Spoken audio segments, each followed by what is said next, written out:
എല്ലാവർക്കും വേണ്ടി യൂത്ത് സദസ്സിൻ്റെ ഇതിലേക്ക് സ്വാഗതം പറയുക എന്നുള്ള എൻ്റെ ജോലി.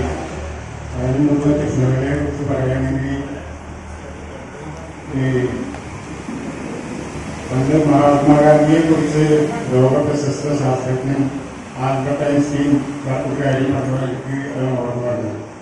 ആൽബർട്ട് ഐൻസ്റ്റീൻ പറഞ്ഞത്, ഇങ്ങനെ ഒരു മനുഷ്യൻ ഈ ഭൂമിയിൽ ജീവിച്ചിരിപ്പെടുന്ന വരും തലമുറ അത്ഭുതത്തോടെ വിളിക്കും. അതായിരുന്നു തിരുപ്പതി സന്തോഷം. എറണാകുളം ജില്ലയിലെ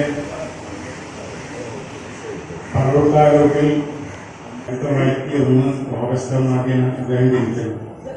അയ്യൂരിൽ കാലോ സെന്റ് മേരീസ് സ്കൂളിൽ വിദ്യാഭ്യാസം പൂർത്തിയാക്കി 1922 ആലുവ അദ്വൈതാശ്രമം സ്കൂളിൽ മലയാളം ഇംഗ്ലീഷ് അധ്യാപകനായി അവിടെത്താണ് അദ്ദേഹം ശ്രീനാരായണനെ പരിചയപ്പെട്ടത്. 1926 തമിഴ്നാട് മദ്രാസ് യൂണിവേഴ്സിറ്റിയിലെ വിദ്വാൻ പരീക്ഷ പാസ്സായി. മ്യൂസിക് കോളേജിൽ അദ്ദേഹം മലയാളം പ്രൊഫസറായി. അങ്ങനെ വിവിധ മേഖലകളിൽ അദ്ദേഹത്തിൻ്റെ കൈയൊപ്പ് ചാർത്താത്ത സ്ഥലങ്ങളില്ല. മലയാള സാഹിത്യത്തിനും വിദ്യാഭ്യാസ മേഖലയ്ക്കും ഒരുപാട് സംഭാവനകൾ ചെയ്ത കുറ്റിപ്പുഴ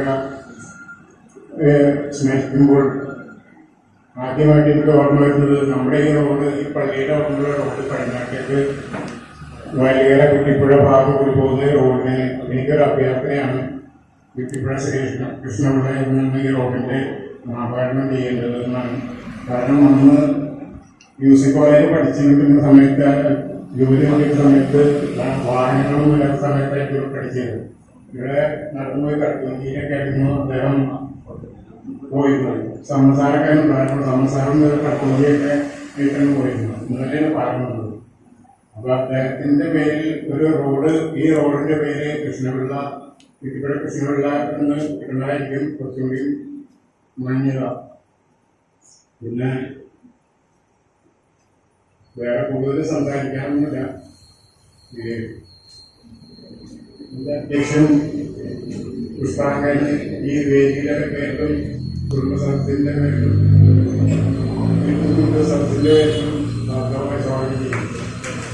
അതുപോലെ ഇവിടെ പ്രസംഗിക്കാനെത്തിയ ഉദ്ഘാടന പ്രസംഗം എത്തുന്നതാണ് ശ്രീ ജില്ലാ പഞ്ചായത്തുള്ള രവീന്ദ്രൻ അവർക്കും സ്വാഗതം ചെയ്യുന്നു. പിന്നെ സമുദ്രമാഷ്, ജോബി, CK കാസിം ഇവർക്കും ഭാഗമായി സ്വാഗതം ചെയ്യുന്നു. ഈ സംരംഭം വലിയൊരു വിജയമാക്കി ഇവിടെ എത്തിക്കൂടിയ എല്ലാവർക്കും എൻ്റെ വ്യക്തിപരമായിട്ടും ഈ കമ്പനിയിലേക്കും ഞാൻ സ്വാഗതം സാംസ്കാരിക അടിത്തറ ഉണ്ടായ നാടാണ് കുറ്റിപ്പുഴ എന്നുള്ള കാര്യത്തിൽ നമുക്ക് യാതൊരു. പക്ഷെ പിന്നീട് എവിടെയൊക്കെയോ നമുക്ക് നഷ്ടപ്പെട്ട ചില മൂല്യങ്ങളെ തിരിച്ചെടുക്കുവാനുള്ള ഉദ്ദേശത്തോടെയാണ് ഞങ്ങൾ കുറച്ചുപേർ കൂടി ചേർന്ന് ഒരു വായനശാല എന്നുള്ളതിലേക്ക് രൂപീകരിച്ചത്. അത് ആ പ്രദേശത്ത് മാത്രം ഒതുക്കി നിൽക്കുന്നതിനെ പിന്നീട് ഞങ്ങൾക്ക് അഭിപ്രായമില്ല. അത് കുറ്റിപ്പുഴയുടെ മുഴുവൻ മേഖലയിലെ, കുന്നുകരുടെ മുഴുവൻ മേഖലയിലെ കുറ്റിപ്പുഴയെ പറ്റി അറിയുകയും അദ്ദേഹത്തിന്റെ ആശയഗതികളെ പ്രചരിപ്പിക്കുകയും ചെയ്യുന്നതിനുള്ള ബാധ്യത ഏറ്റെടുത്തുകൊണ്ടാണ് ഞങ്ങൾ ഇത്തരം വീട്ടുവിട്ട സദസ്സുകൾ സംഘടിപ്പിക്കുകയും ഇതിന്റെ അവസാനം വരുന്ന 2025 ഓഗസ്റ്റ് 1 കുറ്റിപ്പുഴയുടെ പേരിൽ ഒരു അവാർഡ് ഇവിടെ നിന്ന് ആരംഭിക്കുകയും ചെയ്യണമെന്ന തീരുമാനമെടുക്കുകയും അതിനുള്ള പ്രയത്നങ്ങൾ ആരംഭിക്കുകയും ചെയ്തിട്ടുണ്ട്. ഇത് കൂടാതെ കൊണ്ട് കുന്നുകരയുടെ ഒരു ഓപ്പൺ സ്റ്റേഡിയത്തിന് വേണ്ടി പഞ്ചായത്തിന് ഞങ്ങൾ അപേക്ഷ കൊടുത്തിട്ടുണ്ട്. അവിടെ ഓപ്പൺ സ്റ്റേഡിയത്തിനുള്ള ഒരു വേദിയുണ്ട്. അത് ഓപ്പൺ സ്റ്റേഡിയമാക്കി മാറ്റുകയും അത് പഞ്ചായത്ത് അദ്ദേഹത്തിന്റെ കുറ്റിപ്പുഴയുടെ പേരിൽ ആക്കി തീർക്കണം എന്നുള്ളൊരു അഭിപ്രായം ഞങ്ങൾ പഞ്ചായത്തിൽ പറഞ്ഞിട്ടുണ്ട്.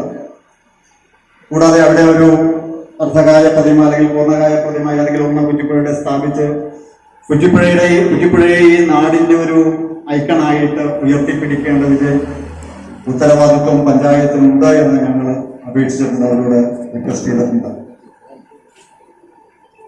കുറ്റിപ്പുഴയുടെ ഈ ജന്മശതാബ്ദ രജത ജൂബിലി ആഘോഷവുമായി ബന്ധപ്പെട്ട് പഞ്ചായത്ത് യോഗമൊക്കെ വിളിക്കുകയുണ്ടായി. പക്ഷെ അതൊന്നും നമുക്കൊരു തീരുമാനത്തിലേക്ക് എത്താൻ കഴിഞ്ഞിട്ടില്ല. ഏതായാലും പഞ്ചായത്ത് അനുകൂലമായുള്ള നടപടികളാണ് എടുക്കുന്നത് എന്നാണ് നമ്മൾ മനസ്സിലാക്കുന്നത്. അത്തരം കാര്യങ്ങളെല്ലാം നടക്കുന്നുണ്ട്. എല്ലാ മേഖലകളിലും എല്ലാ വാർഡുകളിലും ഇത്തരത്തില് കുടുംബയോഗങ്ങൾ സംഘടിപ്പിച്ച് കുറ്റിപ്പുഴയെ പരിചയപ്പെടുത്തുക എന്ന് പറഞ്ഞാൽ പ്രസ്ഥാനം കുറ്റിപ്പുഴയെ അറിയായികയല്ല. പക്ഷെ കുറ്റിപ്പുഴയെ ഈ തലമുറയ്ക്ക് അറിയുമോ എന്നുള്ള കാര്യത്തിൽ സംശയമുണ്ട്. ഒരു ഞങ്ങളുടെയൊക്കെ ഞാനൊന്നും എനിക്ക് ഓർമ്മയില്ല, ഞാൻ കണ്ട ഓർമ്മയില്ല എനിക്ക്. എന്റെയൊക്കെ എനിക്ക് 60 വയസ്സായി. അതിന് മുകളിലുള്ള ആളുകൾക്കൊക്കെ കുറ്റിപ്പുഴ ഒരു പക്ഷെ പരിചിതനായിരിക്കാം. ഞങ്ങളൊക്കെ വായിച്ചുള്ള അറിവുകൾ മാത്രമേ ഞങ്ങൾക്ക് കുറ്റിപ്പുഴയെ പറ്റിയുള്ളൂ. സംസ്ഥാനമൊക്കെ അദ്ദേഹവുമായിട്ട് നിരന്തരം ഇടപെട്ടിട്ടുള്ള ഒരാളാണ്.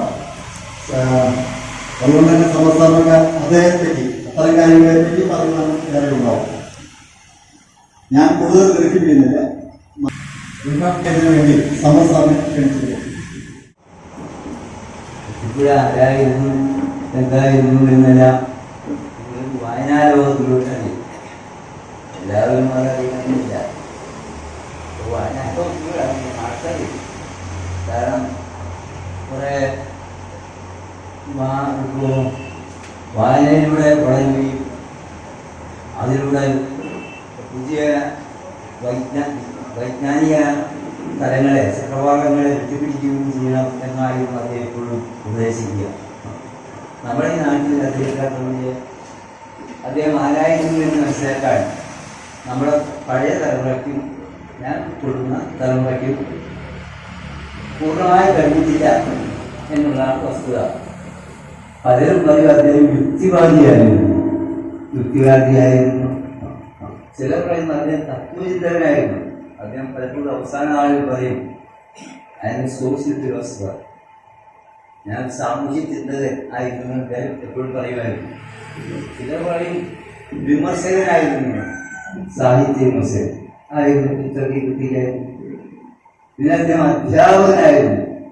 അദ്ദേഹത്തിൻ്റെ അത്യസാധാരണവും ഈ വരും തലമുറകളിലേക്ക് പകർത്തുകൊടുത്തതുമായ ആ പ്രതിഭാവിശേഷം കൂടുതൽ പ്രകടമായത് അദ്ദേഹത്തിൻ്റെ അധ്യാപക വൃത്തിയിലാണ് എന്ന് ഞാൻ വിശ്വസിക്കുന്നു. കാരണം അത്രമാത്രം തലമുറകളെ വളർത്തെടുക്കാൻ അദ്ദേഹത്തിന് കഴിഞ്ഞു. ഇപ്പോൾ പലരും പല സംശയങ്ങളുമായി അദ്ദേഹത്തിൻ്റെ അടുത്തിരുന്നു. അന്നല്ല, പ്രത്യേകിച്ച് വൈകുന്നേരങ്ങൾ. ഞങ്ങളുടെ വൈകുന്നേരങ്ങൾ എന്ന് പറഞ്ഞാൽ ഇങ്ങനെ സൂചിപ്പിച്ചതുപോലെ ഈ പുഴയും പാടവും എല്ലാം കടന്ന് ആലുവാപ്പുഴയിലേക്ക് ഞങ്ങൾ പോകും. ഇത് വൈകുന്നേരങ്ങൾ എന്ന് പറഞ്ഞാൽ ഞങ്ങൾക്ക് വളരെ നിസ്സാരമായി കിട്ടും. പലപ്പോഴും ഞങ്ങൾ ആലുവ ഭക്ഷണത്തിൽ പാഠ്യാഭ്യാസമില്ല കിടന്ന് ഉറങ്ങാറുണ്ടായിരുന്നത്. അപ്പോൾ വളരെ വൈകുന്നേരം അദ്ദേഹത്തിനോടൊപ്പം കഴിക്കും. ആ കഴിഞ്ഞ കാലഘട്ടത്തെ കുറിച്ചുള്ള ചിന്തകളാണ് വാസ്തവത്തിൽ എന്നെ കൂടുതൽ അഭിമാനം കൊള്ളിക്കുന്നത്. ഒരുപക്ഷെ എന്നെ എന്തെങ്കിലും ഞാൻ ആയിട്ടുണ്ടെങ്കിൽ, നിങ്ങൾ അവകാശപ്പെടുന്ന മാതിരി അല്ലെങ്കിൽ ചിന്തിക്കുന്ന പോലെ ഞാൻ എന്തെങ്കിലും ആയിട്ടുണ്ടെങ്കിൽ അത് ഉള്ള ആ കാലഘട്ടത്തിൽ പഠിക്കുന്നതിൽ നിന്നാണ് എന്ന് ഞാൻ നന്ദിപൂർവ്വം പറയാം. കാരണം എല്ലാവരും പറഞ്ഞു ഇപ്പൊ സോഷ്യലിസത്തെ കുറിച്ച് ആൾക്കാർക്ക് പറയാൻ കഴിയും. എന്താ സോഷ്യലിസം? അദ്ദേഹം എപ്പോഴും പറയും CM ജോൺ എന്ന് പറഞ്ഞ ചിന്തകളുണ്ട്. അദ്ദേഹം ആകൃതി പോലെ ഒരു തൊപ്പി പോലെയാണ് സോഷ്യലിസം. കാരണം അത് എല്ലാവരും എടുത്ത് തലയിൽ വയ്ക്കും. അത് അറിയാവുന്നതിനും ഒരു തലയിൽ വയ്ക്കും, അറിയാൻ മേലാത്തവനും എടുത്ത് ഈ തൊപ്പി എടുത്ത് തലയിൽ വയ്ക്കും. അപ്പൊ എല്ലാവരും എടുത്ത് അന്യതുകൊണ്ട് അതിന്റെ ഷേപ്പ് പോയി. അതാണ് സോഷ്യലിസം. ആ സോഷ്യലിസമാണ് നിങ്ങൾക്ക് എന്നിൽ നിന്ന് കിട്ടേണ്ടത് എന്ന് അദ്ദേഹം ചോദിക്കും. അല്ല, എന്നാൽ ആത്മീയവാദികൾ പറയുന്ന ലോകാസംസ്ഥാന സുഖം അതാണ് വേണ്ടത്. അല്ല, പിന്നെ എന്താ നിങ്ങൾ ഉദ്ദേശിക്കുന്നത്? അദ്ദേഹം വളരെ വ്യക്തമായി ലളിതമായി അത് എന്ത് എന്ന് പറയുന്നു. ഉദാഹരണത്തിന് അദ്ദേഹം ഇപ്പോ ഈ ആത്മീയവാദികൾക്ക് എല്ലാത്തിൻ്റെ പറയാം ഇതെല്ലാം വിധി വിഹിതം. ഇപ്പൊ എന്തെങ്കിലും അസുഖം വന്നാലോ അല്ലെങ്കിൽ ദുഃഖം വന്നാലോ ഇതെല്ലാം വിധിയാണ്. പ്രത്യേകിച്ച് ഇന്ത്യയിൽ അത് തന്നെ വിധി വിശ്വാസം കൂടുതലാണ്. ഇതെല്ലാം വിധിയിലേക്ക് അടിച്ചേൽപ്പിക്കുന്ന സ്വഭാവം ഇന്ത്യയിലുണ്ട്. പക്ഷെ രോഗം വന്ന വിധിയാണ് ആയിക്കോട്ടെ, അത് ദൈവം വെച്ചതാണ് ആയിക്കോട്ടെ, ഇങ്ങനെ ഞാൻ പറയാം. ദൈവം കൊണ്ടുവന്നതാണ് ആയിക്കോട്ടെ, ചികിത്സിക്കണ്ട എന്ന് പറയുന്നുണ്ടോ? അതിൽ ആശ്വാസം വേണ്ട എന്ന് പറഞ്ഞിട്ടുണ്ടോ? ആശ്വാസം തകർക്കുക എന്നുള്ളതാണ്. ആരെങ്കിലും അസമം കാണിച്ചാൽ അതിനെ ആയുധമെടുത്ത് ഇല്ലാതാക്കുക എന്നുള്ള സന്ദേശമാണ് ഗീത കൈവരുന്നതെന്ന് അദ്ദേഹം ഓപ്പണായിട്ട് പറയുകയായിരുന്നു. ഇത് പറഞ്ഞത് ചിന്മയാനന്ദനെക്കുള്ള ആളുകളെല്ലാം തന്നെ കണ്ണൂർ ടൗൺ ഹാളിലായിരുന്നു എന്ന് തോന്നുന്നു. വലിയ ഗീതായത്ത് നടത്തിയ കാലഘട്ടത്തിൽ അവിടെ അദ്ദേഹം പ്രസംഗിച്ചതാണ്. നിങ്ങൾ എന്തെല്ലാം വ്യാഖ്യാനങ്ങൾക്ക് പോയാലും എന്തെല്ലാം ആത്മാനന്ദത്തിന് വേണ്ടി നിങ്ങൾ നടന്നു കഴിഞ്ഞാലും എന്തെല്ലാം പഠിച്ചു തുടങ്ങാനും ഒറ്റ വ്യാഖ്യാനമേ ഇതിന് പറ്റൂ. അത് അധർമ്മത്തെ ഇല്ലാതാക്കുക, ആ അധർമ്മത്തെ ആയുധം കൊണ്ട് ഇല്ലാതാക്കുക.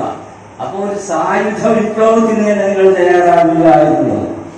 സോഷ്യലിസത്തിന് ശാസ്ത്രീയമായ അടിത്തറ കൊടുക്കുകയും അങ്ങനെ പഠിപ്പിക്കുകയും ചെയ്തു അദ്ദേഹം. എവിടെ അദ്ദേഹം പഠിപ്പിക്കുന്ന ക്ലാസ് ഏതാ? ജാനകി പരിണയം എന്ന് പറയുന്ന ഒരു ചൊട്ട പുസ്തകം. ആർക്കും വേണ്ടാത്തതും എന്താ എല്ലാവരും വലിച്ചെറിയുന്നു വലിയ 10-11 ശ്ലോകമുണ്ട്. എന്ന് വെച്ചാൽ അറിയാലോ, ഒരു ശ്ലോകം 4 വരിയാണ്. അപ്പൊ 1000 വരികളുണ്ട്. ഇത് അദ്ദേഹം പഠിപ്പിക്കും.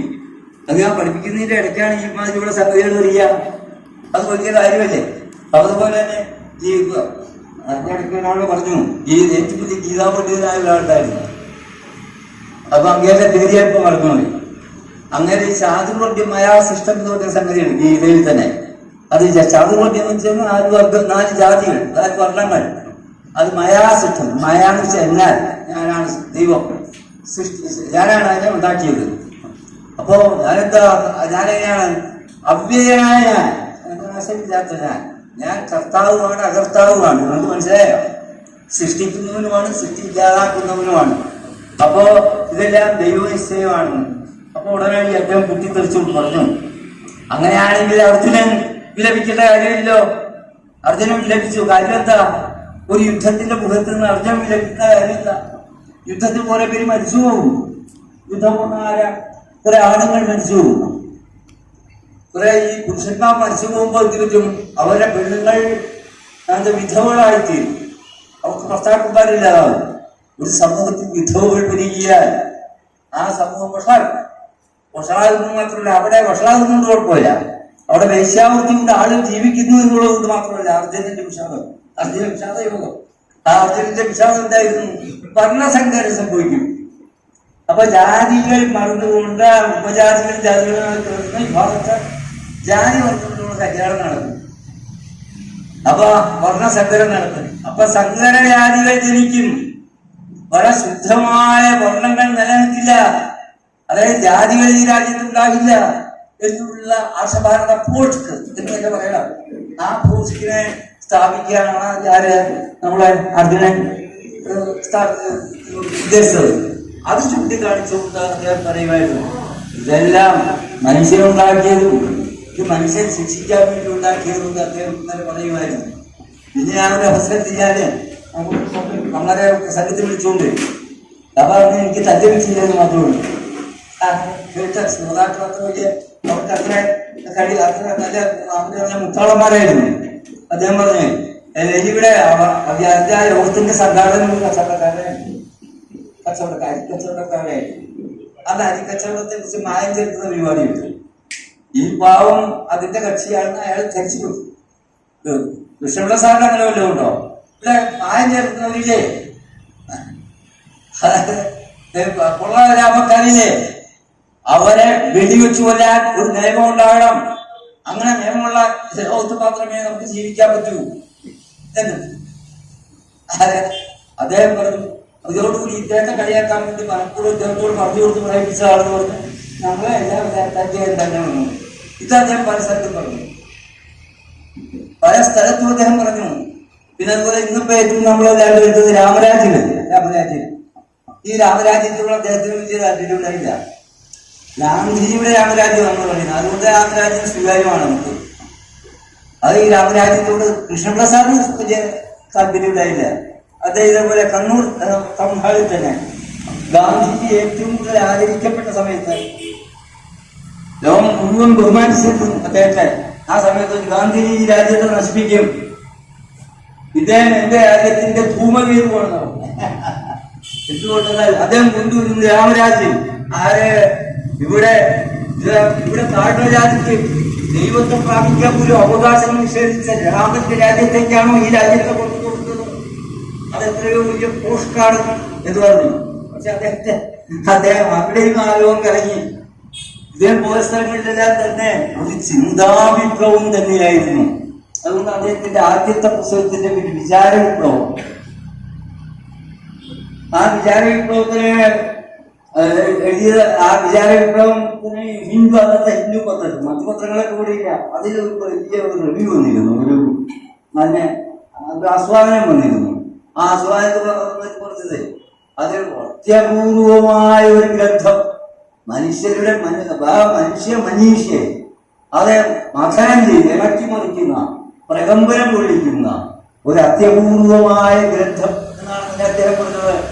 അതുപോലെ അദ്ദേഹം കോളേജിൽ പഠിപ്പിക്കുന്ന ആളായിരുന്നു. ഇവിടെ കുറച്ച് വിദ്വാൻ പരീക്ഷ കേട്ടാ അന്നത്തെ BOA bachelor of oriental title അത് MA-ക്ക് തുല്യമായ പരീക്ഷ അദ്ദേഹം പാസ്സായി. അങ്ങനെ കോളേജിൽ പഠിപ്പിച്ചിരുന്നു. അന്നത്തെ കോളേജിയറ്റ് ഡയറക്ടറായിരുന്നു ഡോക്ടർ K. ഭാസ്കരൻ നായർ. അദ്ദേഹം ഒരു പുസ്തകം എഴുതി. ആ പുസ്തകത്തെ ഡോക്ടർ K. ഭാസ്കരൻ നായർ പുസ്തകത്തെ ഒരു വിമർശനം എഴുതിയിട്ടുണ്ട്. അതില് ആ ഭാസ്കരൻ നായർ അദ്ദേഹം പറയുന്നത്, ഈ പുസ്തകലോകത്തെ കാഴ്ചബംഗ്ലാവിൽ കെട്ടിത്തൂക്കണം, അത്ര മനുഷ്യർക്ക് വേണ്ടാത്ത പുസ്തകമാണ്. തന്റെ ബോസാണ്, തന്റെ മേലധികാരി എഴുതിയ പുസ്തകത്തെ അദ്ദേഹം കൂടുതൽ മെച്ചപ്പെടുത്തുന്നതിലേന്നും അത് പറഞ്ഞില്ല. ഇത് കാരണം എന്താണെന്ന് വെച്ച് കഴിഞ്ഞാൽ ഏറ്റവും വലിയ മനുഷ്യ ഉല്ലാസവേളമാണത്. ഇന്ന് കാണാതെ അറിയാമായിരുന്നു. നിങ്ങൾക്കറിയാമോ, നാരായണീയം എന്ന് മേൽപ്പത്തൂർ ഭട്ടരിപ്പാട് ഇത് പറയുന്നത് അദ്ദേഹം എഴുതിയ പുസ്തകം എല്ലാ മിക്ക ഒരുമാതിരി പണ്ഡിത ഹൈന്ദവ എല്ലാത്തിൻ്റെ പാരായണം നടത്തിയിരുന്നു. ഈ പുസ്തകം അദ്ദേഹത്തിന് കാണാതെ അറിയാമായിരുന്നു. അതുപോലെ ഞങ്ങളോട് പറയുമായിരുന്നു, നിങ്ങൾ മലയാളത്തെ പുസ്തകത്തിലും പഠിക്കണോ? എന്നാലേ നിങ്ങൾ മഹാഭാരതവും രാമായണവും മര്യാദയ്ക്ക് പഠിക്കണം, എങ്കിൽ മാത്രം പറ്റും, എന്നാലേ മലയാളം അറിയും. എന്നിട്ട് മാത്രം മലയാളം പഠിക്കാനും പഠിപ്പിക്കാനും പോയാൽ മതി എന്ന് അങ്ങനെ നേരത്തെ പറയുമായിരുന്നു. അതേസമയം കേശവദേവ് ഒരു കാര്യം പറഞ്ഞു. അന്ന് കേശവദേവ് ഇദ്ദേഹത്തിന്റെ സുഹൃത്തായിരുന്നു. കേശവദേവ് പറഞ്ഞു, ശരിയാ, എന്നാൽ ഇത് ഞാൻ മറുവശം പറയാം. അദ്ദേഹം പറവൂരി കച്ചേരിപ്പടിക്ക് ഒരു പ്രസംഗം ഉണ്ടായിരുന്നു. ആ പ്രസംഗത്തിൽ അദ്ദേഹം പറഞ്ഞു, ആ സമയത്ത് തന്നെ പറഞ്ഞു, എന്റെ സുഹൃത്ത് കൃഷ്ണപിള്ള സാറ് പറഞ്ഞു, ഇവിടെ രാമായണം പഠിക്കണം, മഹാഭാരതം പഠിക്കണം, അതിന് പഠിച്ചില്ലായെങ്കിൽ മലയാളം മറന്നു പോകും എന്നെല്ലാം പറഞ്ഞു. ഞാൻ പറഞ്ഞു, ഇത് രണ്ടും ചുട്ടരിക്കണം. കേശവദേവ് പറയാ, ഞാനേ കേട്ടോ. കേശവദേവ് പറഞ്ഞു, ഇത് രണ്ടും ചുട്ടരിച്ചാലോ നമ്മുടെ ചിന്താപദ്ധതികൾ ശുദ്ധമാകൂ എന്നുണ്ട്. പക്ഷെ അദ്ദേഹം പറഞ്ഞു, പോസ്റ്റായിരിക്കാം, നിങ്ങളിൽ പലർക്കും എനിക്കും സ്വീകാര്യമായിരിക്കില്ല, ഞാനും യോജിക്കുന്നില്ല. പക്ഷെ ഇതേമാതിരിയുള്ള ആശയ വിസ്ഫോടനങ്ങൾ നടത്താൻ കഴിവുള്ള ഒരു തലമുറ ഉണ്ടായിരുന്നു. ആ ആശയ വിസ്ഫോടനങ്ങൾ നടത്തിയ ഒരു വലിയ മഹാനായ മനുഷ്യനായിരുന്നു അത് നമ്മുടെ കുറ്റിപ്പുഴ കൃഷ്ണപിള്ള സാറ്. പിന്നെ അദ്ദേഹം ജീവിച്ചിരുന്ന കാലത്ത് പണ്ഡിത സരസ്വതിയിലെ ഏറ്റവും കൂടുതൽ ആദരിക്കപ്പെട്ടിരുന്നു. അന്ന് വള്ളത്തോളിലെ ഇളയമകളുടെ കല്യാണമാണ്. ആ കല്യാണത്തിൽ ഈ അദ്ദേഹത്തെ ബധിരനായിരുന്നു. അവസാനം ശരിവെക്കാൻ മേലാത്ത ആളായിരുന്നു വള്ളത്തോൾ. തന്റെ ശിവത്തിൽ വെച്ചുള്ള ആ കല്യാണത്തിൽ അദ്ദേഹം ഒരാളെ അന്വേഷിച്ചിരുന്നു. ആലുവായിൽ നിന്നുള്ള ചെറുപ്പക്കാരൻ വന്നു. ആരാ? കുറ്റിപ്പുഴ സാറ്. കുറ്റിപ്പുഴ സാറാണ് വള്ളത്തോളിന്റെ സാഹിത്യ പദ്ധതി എല്ലാം ടിപ്പണി ചെയ്തത്. ടിപ്പണി അറിയാലോ, അത് ചെയ്തത്. അപ്പൊ പണ്ഡിത ലോകത്ത് സ്വീകാര്യനായിരുന്നു അദ്ദേഹം. ഇത് ആരായിരുന്നു മനസ്സിലാക്കണം. ഇവിടെ സ്വാഗത ക്ലാസ്സിൽ പറഞ്ഞതുപോലെ അദ്ദേഹം SNDP സ്കൂൾ അദ്വൈതാശ്രമം വഴി ഇംഗ്ലീഷ് അധ്യാപകനായി ചെന്നാളാ. പിള്ളേരെ ഇംഗ്ലീഷ് പഠിപ്പിച്ച് ഇംഗ്ലീഷിനെ എല്ലാം ശുദ്ധി കലശം നടത്താൻ പിള്ളേർ ശരിയാവേണ്ട ഇംഗ്ലീഷ് പറയാനും എഴുതാനും പഠിപ്പിച്ചിരുന്ന ആളാണ്. ഇമാതിരിയുള്ള ഒരു ലോകത്തേക്ക് അദ്ദേഹം കടന്നു വന്നതും കൂടി ആലോചിച്ചു നോക്കുക. ഇതായിരുന്നു അദ്ദേഹത്തിന്റെ ഏറ്റവും വലിയ സംഗതി. ഇപ്പോ മ്യൂസിക്കുകളിൽ മഹാപണ്ഡിതന്മാരായ ആൾക്കാരൊക്കെ ഉണ്ടായിരുന്നു. ഞാനെല്ലാം പഠിച്ചിരുന്നപ്പോ അവരെല്ലാം പ്രത്യേകത ചെയ്തിരുന്നു. എന്നാലും അവരെല്ലാം ഇടയ്ക്കങ്ങോട് ഒക്കെ പോകുന്നത് കാണാം. CP മാത്യു എന്ന് പറയുന്നത് ഷേക്സ്പിയർ എന്ന് പറഞ്ഞ മഹാനായ കവിയുടെ എല്ലാ ഗ്രന്ഥങ്ങളെ കുറിച്ചും വളരെ ആധികാരികമായി മനസ്സിലാക്കിയിരുന്ന ആളാണ് മാത്യു സാറ്. ആ മാത്യു സാറ് ഇടയ്ക്ക് സംശയങ്ങൾ ചെന്ന് ചോദിച്ചിട്ടുള്ളത് ഈ കുറ്റിപ്പുഴ കുറുങ്ങാട്ട് വീട്ടിൽ അപ്പൊ ആ വീട്ടിൽ അവിടെ ജനിച്ച് ഈ അകത്തൂത്തെ ഒരു പഠിപ്പുര ഉണ്ടായിരുന്നു. Out house. ആ പഠിപ്പുര ഇല്ലായ്മയുണ്ട്.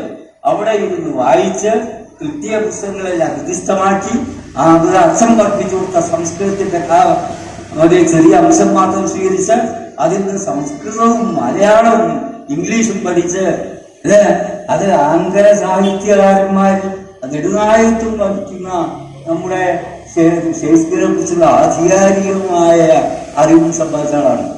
മറ്റുള്ളവർ അദ്ദേഹത്തോടൊന്നും ചോദിക്കുമായിരുന്നു. ഞാൻ ദൃക്സാക്ഷിയാണ്. അതുപോലെ ഒരു യോഗത്തിൽ അദ്ദേഹം ഇങ്ങനെ വല്ലാതെ കൊണ്ടു. അന്ന് കുടുംബാസൂത്രണത്തെ കുറിച്ചുള്ള ഒരു യോഗമായിരുന്നു.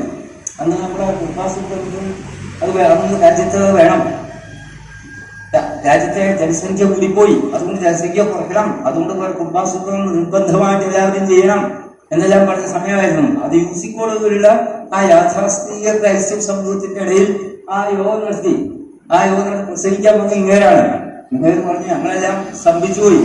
എന്താ ഇങ്ങേര് പറഞ്ഞ എല്ലാ സംഗതി സുചേഷ്ടിതം കൊണ്ട് ജഗത് പ്രസിദ്ധൻ കുചേരനുള്ള ഒരു യാദവ് എന്താ അത് നമ്മൾ കുചേരനെ പാവപ്പെട്ട ആസ്തിപത്രം ആ കുചേരനെ ആലോചിച്ച് ആകെ സന്ദീപനി ആവശ്യക്കാലത്ത് പോയി വെറുതെ ഇങ്ങനെ വെറുതെ ചോദിച്ചിരുന്നത് പോലെ അരിവാട് പോലെ അത് അത്രമാത്രം അസ്ഥിപഞ്ചരമായി മാറിയാളാ. എന്നിട്ട് അവനും ഉണ്ടായി 28 മക്കൾ.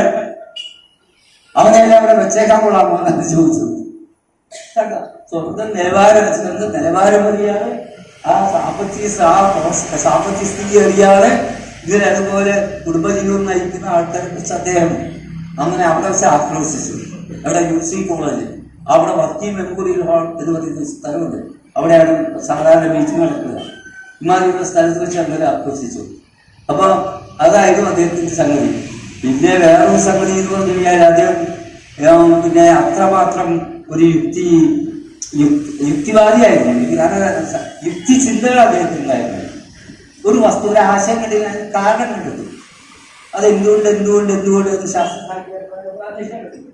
അതേപോലെ അതായിരുന്നു അദ്ദേഹത്തിന്റെ പ്രകൃതം. അപ്പൊ അതിനെ യുക്തി എന്ന് വേണമെങ്കിൽ നിങ്ങൾ പറയുന്നുവെങ്കിൽ യുക്തി മോശം. പക്ഷെ ആ യുക്തിവാദികളുടെ ലോകത്തും അദ്ദേഹത്തിന് വലിയ അംഗീകാരം ഉണ്ടായിരുന്നു. MC ജോസഫ് അറിയാലോ നിങ്ങൾക്ക്. യുക്തിവാദികളുടെ കേരളത്തിലെ ആചാര പിതാവാണ്. അദ്ദേഹവുമായിട്ട് നല്ല സൗഹൃദം പുലർത്തിയിരുന്നു. പിന്നെ ഉറൂബ്, നമ്മുടെ സാഹിത്യകാരായ ഉറൂബ് ഒക്കെ ഉണ്ടായിരുന്നു. പക്ഷെ ഇങ്ങനെ എല്ലാം ഉണ്ടായിരുന്നെങ്കിലും അദ്ദേഹത്തിന്റെ തനത ചിന്തകളിൽ നിന്നും ഈ സമൂഹത്തെ കുറിച്ചുള്ള അദ്ദേഹത്തിന്റെ വേവലാതികളിൽ നിന്നും സമൂഹത്തിന് സംഭവിക്കുന്ന അപജയങ്ങളെ കുറിച്ചുള്ള അദ്ദേഹത്തിന്റെ ആകാംക്ഷകളിൽ നിന്നും ആ മനുഷ്യൻ ഒരിക്കലും മാറി നടന്നിരുന്നില്ല എന്നാണ് എന്റെ ബോധ്യം, എന്റെ അനുഭവം. അപ്പൊ ഇവരെല്ലാം പറഞ്ഞു സ്മാരകം, അത് ഞാൻ പറഞ്ഞു ഒരു വലിയ സ്മാരകം കുറച്ചധികം സാമ്പത്തികം കുറച്ച് ഇതായിരുന്നാലും അത് തനതായ സ്മാരകം ഇവിടെ വേണ്ടിവരും. ആ സ്മാരകം നിങ്ങൾ കൊണ്ടുവരണം എന്ന് തന്നെയാണ് എന്റെ അഭിപ്രായം. അത് നിങ്ങളെ അറിയിച്ചുകൊണ്ട് ഞാൻ എന്റെ വാക്കുകൾ അവസാനിപ്പിക്കുന്നു. നിങ്ങൾക്ക് നന്ദി. പൊതുപ്രസ്ഥാനത്തിലൂടെയും വായനശാല രംഗത്തുമെല്ലാം ഏറെ നിറഞ്ഞു നിന്നിട്ടുള്ള ഒരു വ്യക്തിത്വത്തിലുടമയാണ് സാർ. അദ്ദേഹം തന്നെ ഉദ്ഘാടനം ചെയ്യുന്നത് നന്നായി എന്ന അഭിപ്രായക്കാരൻ. ഞാൻ വന്നാലും സാറിനെ കൊണ്ട് ഉദ്ഘാടനം ചെയ്യും.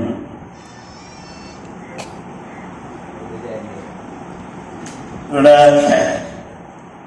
വളരെ വ്യക്തമായ കാര്യങ്ങൾ പറഞ്ഞു കാണും എന്ന് വിശ്വസിക്കുകയാണ്. പറവൂർ താലൂക്കിലെ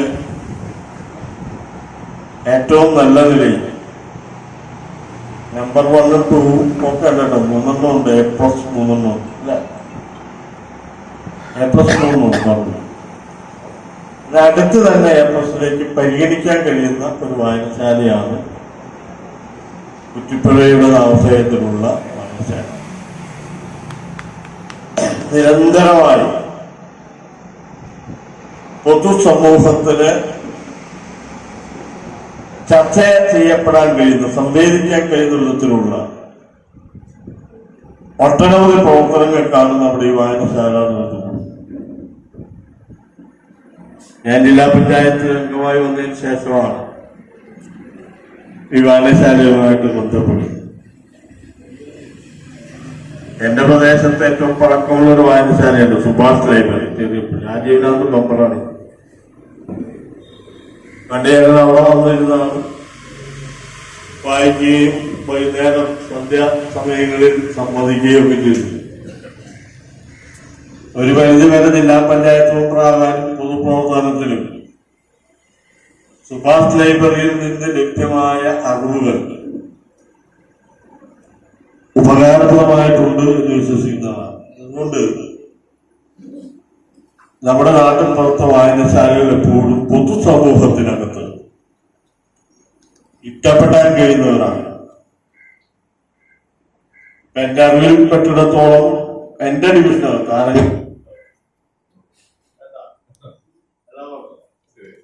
ആലങ്ങാട് ഡിവിഷനകത്ത് 12 വായനശാലകൾ. ആ 12 വായനശാലകളിൽ എനിക്കേറെ ഇഷ്ടപ്പെട്ട 2-3 വായനശാലകൾ ഒന്നാണ് കുറ്റിപ്പുഴ എന്ന നാമധേയത്തിലുള്ള ഈ വായനശാല. ഞാൻ മെമ്പറായി വന്നതിന് ശേഷം നിരവധിയായ പരിപാടികളിൽ എന്നെ ക്ഷണിക്കുകയും ഞാൻ പങ്കെടുക്കുകയും അവരുടെ നിർദ്ദേശങ്ങളും അഭിപ്രായങ്ങളും കേൾക്കുകയും അതിന്റെ അടിസ്ഥാനത്തിലാണ് മുന്നോട്ട് പോകുന്നത്. എല്ലാ കാര്യവും ഇപ്പൊ പ്രദീപന്റെ സുഹൃത്തുകൂടിയാണ്. ഉസ്താദിന്റെ ചേട്ടനായ ആണെങ്കിലും ഞങ്ങൾ തമ്മിൽ വലിയ അടുപ്പത്തിലാണ്. അവർ ഞങ്ങൾ ചില കാര്യങ്ങളൊക്കെ ഇങ്ങനെ ആലോചിച്ച് ചർച്ച ചെയ്ത് പോകാം. നമ്മുടെ സമൂഹത്തിനകത്ത് വായനയെ പ്രോത്സാഹിപ്പിക്കേണ്ട വലിയ കാലഘട്ടത്തിലൂടെ നമ്മൾ കടന്നു. പണ്ടത്തെ വായനശാല എന്ന് പറഞ്ഞാൽ ചെറുപ്പക്കാരും അതുപോലെ ഉദ്യോഗസ്ഥരുമായിട്ടുള്ള കുറെ ആളുകൾ നന്നായി ഉപയോഗിച്ചിരുന്ന വായനശാലകൾ. അവിടെ ഒട്ടനവധി തരത്തിലുള്ള ചർച്ചകൾ നടക്കുമായിരുന്നു. പക്ഷെ ഇന്ന് നമ്മുടെ ചെറുപ്പക്കാരുടെ ഇടയിൽ വായന കുറവാണ്. അതുകൊണ്ട് ഞാൻ എവിടെയും പറയാറുണ്ട്, ആ വായനയില്ല, ഈ വായനയാണ് ഇപ്പോൾ. ആ വായന അന്നത്തെ വായനയില്ല, ഇന്നത്തെ വായന എവിടെ? ഈ വായനയാ, മൊബൈലില്ല. അത് പൂർണ്ണമായിട്ട് വായിക്കുന്നുണ്ടോ എന്ന് ചോദിച്ചാൽ ഇല്ല എന്ന അഭിപ്രായക്കാരാണ് ഞാൻ. നമ്മുടെ സമൂഹത്തിനകത്ത് ഉണ്ടായിട്ടുള്ള മാറ്റങ്ങളിലെല്ലാം നാട്ടിൻപുറത്തെ വായനശാലകൾക്ക് വലിയ സംഭാവനകൾ കഴിയും. പല വിധത്തിലുള്ള പ്രയാസങ്ങളും പ്രശ്നങ്ങളും അതിജീവിക്കാൻ കഴിയുന്ന കരുത്ത് ഒരു വ്യക്തി എന്ന നിലയ്ക്ക് ലഭ്യമാക്കാൻ വായനശാലകൾ എന്നും ഉപകാരപ്രദമായിട്ടുണ്ട് എന്ന് വിശ്വസിക്കുന്ന ഒരാളാണ്. ഇവിടെ നല്ല നിലയിൽ ഇപ്പോ കുറ്റിപ്പുഴയുടെ ജന്മശതാബ്ദിയാണ്. അതിന്റെ സംഘാടന സമിതി യോഗം ഞാൻ തന്നെ ഉദ്ഘാടനം ചെയ്തു. അതുമായി ബന്ധപ്പെട്ട് ഒട്ടനവധി പ്രവർത്തനങ്ങൾ നടന്നുകൊണ്ടിരിക്കുകയാണ്. ഈ പ്രദീപ് ഉൾപ്പെടെ ഈ വായനശാലയുമായി ബന്ധപ്പെട്ട നിരവധി ആളുകൾ എല്ലാ ദിവസവും നമുക്ക് വായിക്കാൻ കഴിയുന്ന പുതിയ അറിവ് പകർന്നു തരാൻ കഴിയുന്നതിനുള്ള സംവാദങ്ങളും അഭിപ്രായങ്ങളും ഒക്കെ നടക്കുന്നുണ്ട്. ഇപ്പൊ കുറ്റിപ്പുഴ കൃഷ്ണപിള്ളയുടെ ജീവിത സന്ദർഭത്തിൽ അദ്ദേഹം നടത്തിയിട്ടുള്ള പ്രവർത്തനങ്ങൾ അദ്ദേഹത്തിന്റെ നാട്ടില് അറിയപ്പെടാതെ പോവുകയും എന്നാൽ അറിയപ്പെടേണ്ടതെന്ന് ആഗ്രഹിച്ചിട്ടുള്ള നിരവധി വ്യക്തിത്വങ്ങളെ സംബന്ധിച്ചുള്ള അന്വേഷണ പ്രവർത്തനം ഉൾപ്പെടെ നടക്കുകയാണ്. അതുപോലെ അങ്ങനെ അന്വേഷിച്ച് പിടിച്ച് വന്നപ്പോഴാണ് പല വിധത്തിലുള്ള മുഖങ്ങളെ ഇന്നത്തെ തലമുറയ്ക്ക് പരിചയപ്പെടുത്തി കൊടുക്കാൻ കഴിയുന്ന വിധത്തിലേക്കുള്ള അന്വേഷണാത്മകമായ ഒരു പ്രവർത്തനം കൂടി ഈ വായനശാലയുടെ നേതൃത്വത്തിൽ പോകുന്നു. പ്രളയകാലത്ത് ഏറെ നഷ്ടം സംഭവിച്ചൊരു വായനശാലയാണ്. ആയിരക്കണക്കിന് പുസ്തകങ്ങളും അവിടെ ഉണ്ടായിരുന്ന ഷെൽഫും ഒക്കെ പോയി. അങ്ങനെ വന്നപ്പോൾ തന്നെ അവിടെ ഞാൻ ജയിച്ചത് 2021 വരുമ്പോ കോവിഡ് ആനന്ദ ഘട്ടത്തിലാണ്. അപ്പൊ കോവിഡ് ഘട്ടത്തിൽ ഞാൻ ചെന്നപ്പോൾ തന്നെ എന്നോട് പറഞ്ഞു, ഇവിടെ നമുക്ക് നന്നായി പ്രോത്സാഹിപ്പിക്കാൻ കഴിയുന്ന നല്ലൊരു തലമുറയുണ്ട്.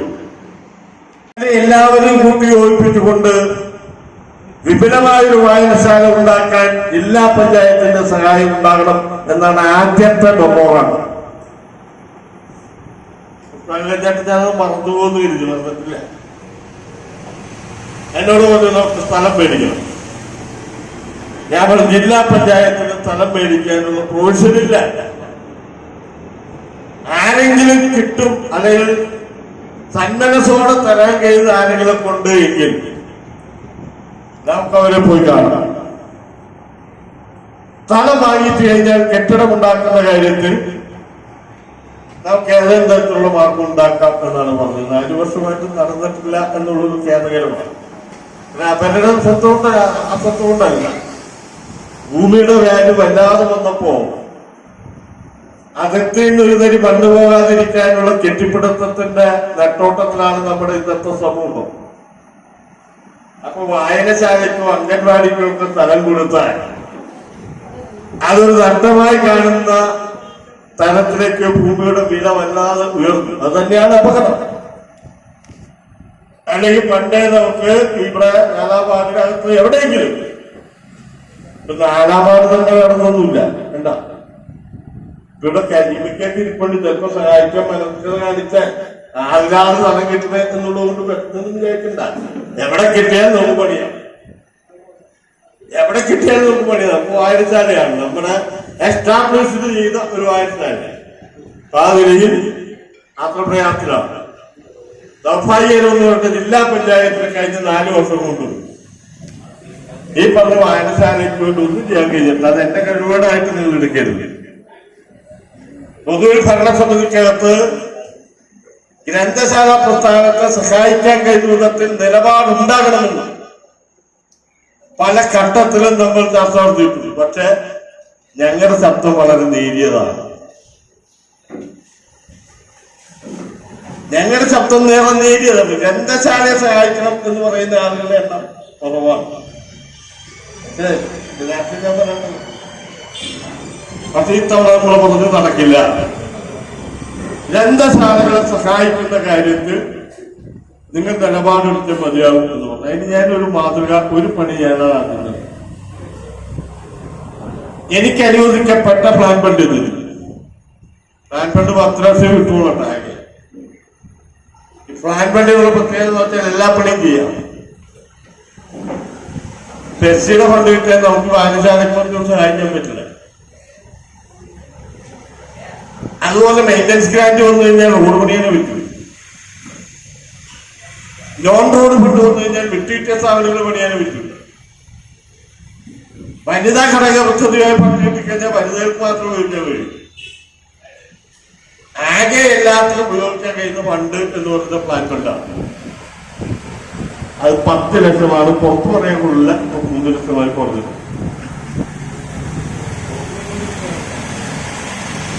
ഞാനൊരു കാര്യം ചെയ്തു. ഞാൻ പറഞ്ഞു, എന്റെ ഇത്തവണത്തെ പ്ലാൻ ഫണ്ട് 1 ലക്ഷം നേരെ എന്റെ ഡിവിഷനിലെ ഗ്രന്ഥശാലകൾക്ക് കസേര വാങ്ങാൻ പറ്റുന്നത്. അങ്ങനെ 1 ലക്ഷം രൂപ എന്റെ പ്ലാൻ ഫണ്ടിൽ നിന്ന് 7 ലൈബ്രറികൾക്ക് ഇതല്ലാട്ട ഇതില്ലാട്ട 2 പറയാം. ഞാൻ 25 വീതം കസേര 25-30 ഒക്കെ കസേര മേടിച്ചു ഫണ്ട് വെച്ച് ലിസ്റ്റാക്കി. അങ്ങനെ ഞാൻ വെച്ച് കഴിഞ്ഞപ്പോ വേറെ ചില ആളുകൾ പറഞ്ഞു, ആ മെമ്പർ അങ്ങനെ ചെയ്തത്. നമ്മൾ 4 വർഷം പൂർത്തിയാകുകയാണ്.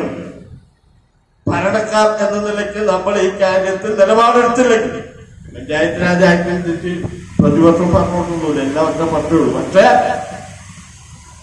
എടുത്തില്ലെങ്കിൽ അത് മോശമാകും എന്ന് കണ്ടു കഴിഞ്ഞപ്പോ 24-25 പദ്ധതിക്കാലത്ത് 27 ലക്ഷം രൂപ എന്ന് പറഞ്ഞാൽ 27 ലക്ഷം എന്ന് പറയുമ്പോൾ 27 മെമ്പർമാരാണ്.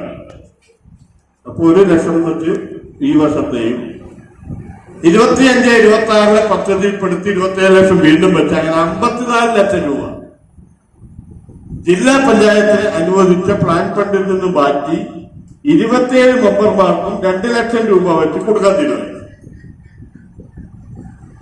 അപ്പൊ അത് സംബന്ധിച്ച് ചർച്ച വന്നു കഴിഞ്ഞപ്പോ ലാപ്ടോപ്പ് എന്തൊക്കെ ഉൾപ്പെടുത്താം,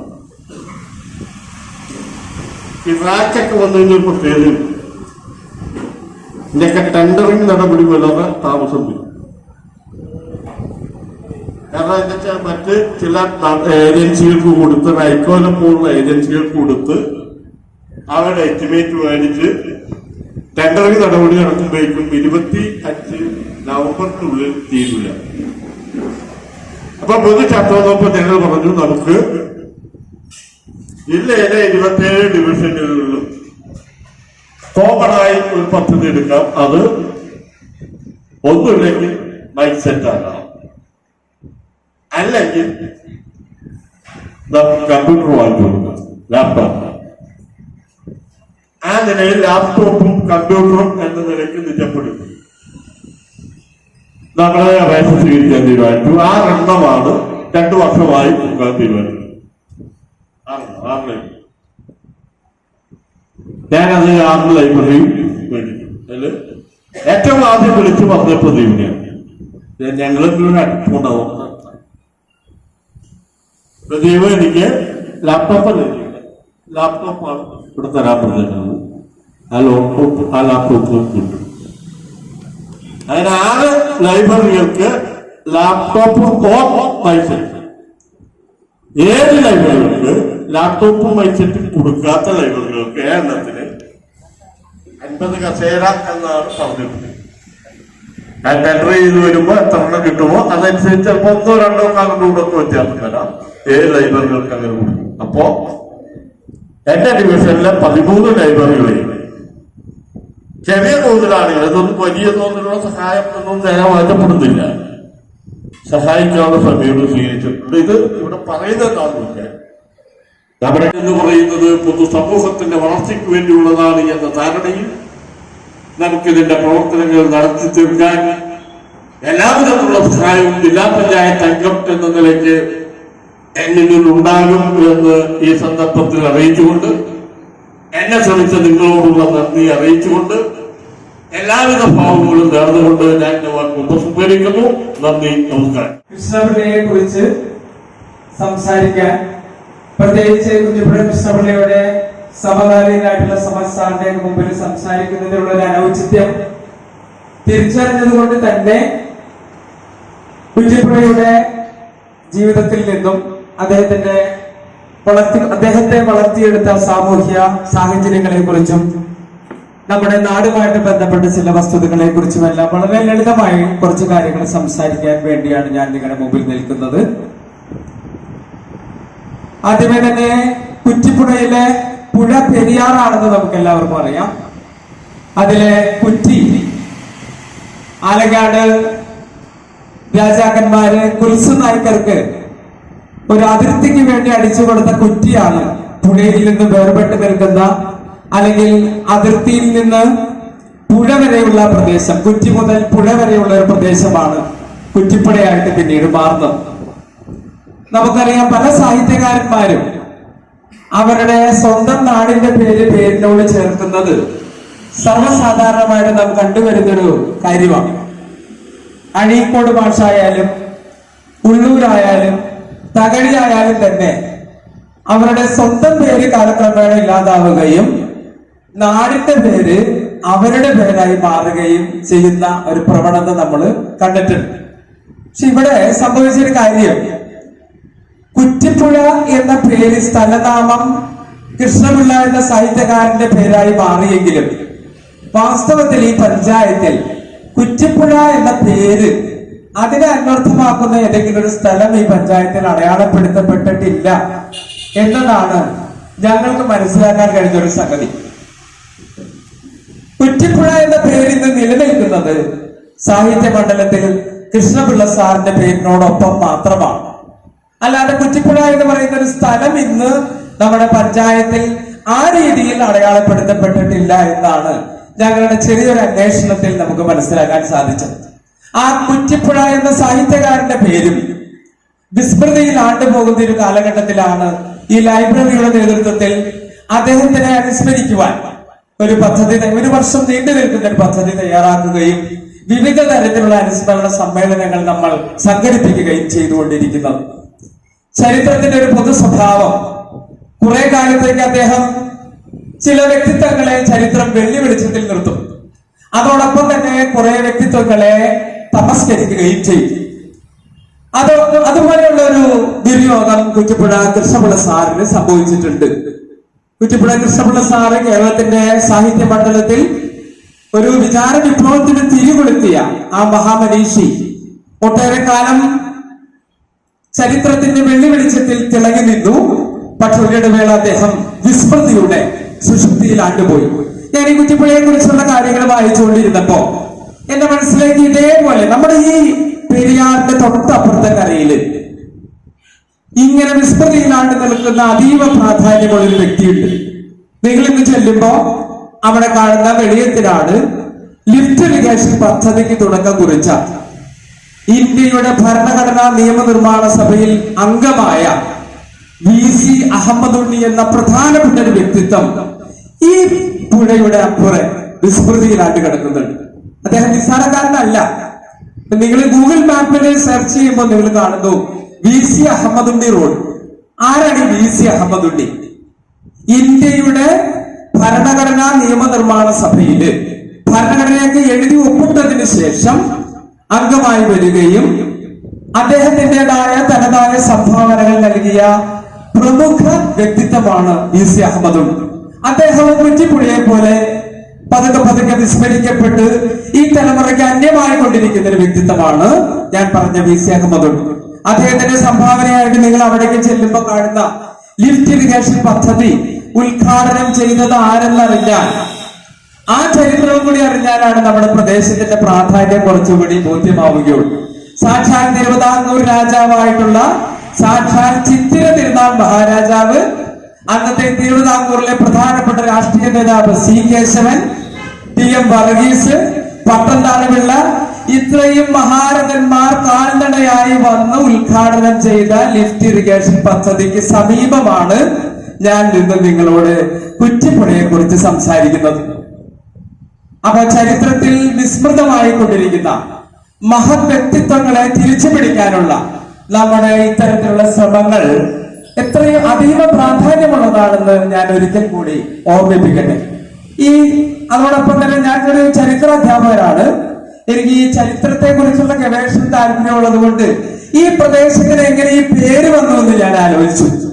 ഇപ്പോ G ശങ്കരക്കുറുപ്പിന്റെയൊക്കെ ആത്മകഥയില് ഓർമ്മയുടെ ഓളങ്ങളില് അദ്ദേഹം ഇതിൽ സഞ്ചരിക്കുമ്പോ ഞാൻ തടിക്കടവ് കടന്ന് അപ്പുറം പറവൂര് ഭാഗത്തേക്ക് പോയി, അല്ലെങ്കിൽ ആലങ്ങാട് ഭാഗത്തേക്ക് പോയി എന്ന് പറയും.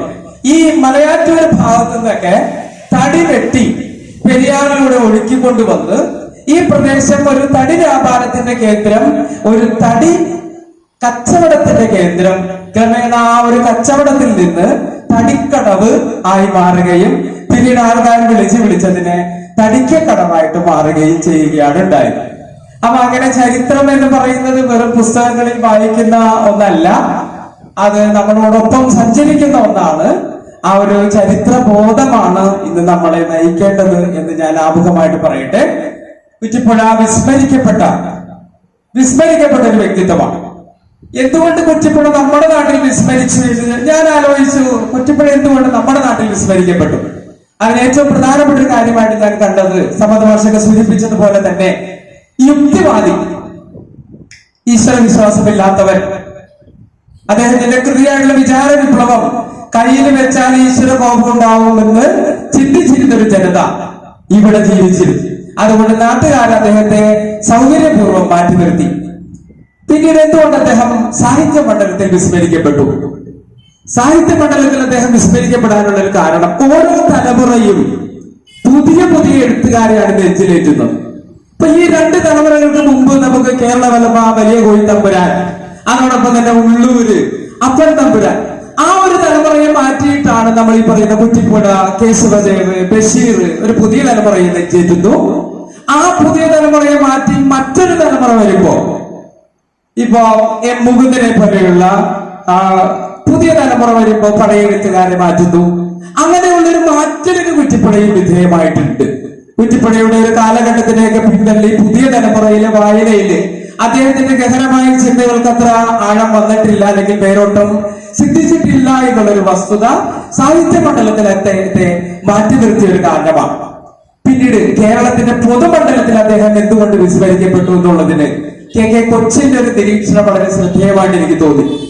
UC കോളേജിൽ അദ്ദേഹത്തിന്റെ ശതാബ്ദി സ്മരണികയുമായിട്ട് ബന്ധപ്പെട്ടിട്ടുള്ള ഒരു അനുസ്മരണത്തിൽ ശ്രീ KK കൊച്ചി രേഖപ്പെടുത്തുന്നത് ഇതാണ്: അദ്ദേഹം നിർഭയനായ ഒരു സ്വതന്ത്ര ചിന്തകനാണ്. ഒരു പക്ഷത്തും അദ്ദേഹത്തെ നമുക്ക് നിലയുറപ്പിച്ച് നിർത്താൻ കഴിയില്ല. അതായത് വാക്കിന് വ്യവസ്ഥയില്ല എന്നുള്ളതല്ല, ആരുടെ മുഖത്ത് നോക്കിയും നിർഭയമായി സ്വതന്ത്രമായ അഭിപ്രായ പ്രകടനം നടത്താൻ കഴിയുന്ന ഒരു വ്യക്തിത്വമായിരുന്നു.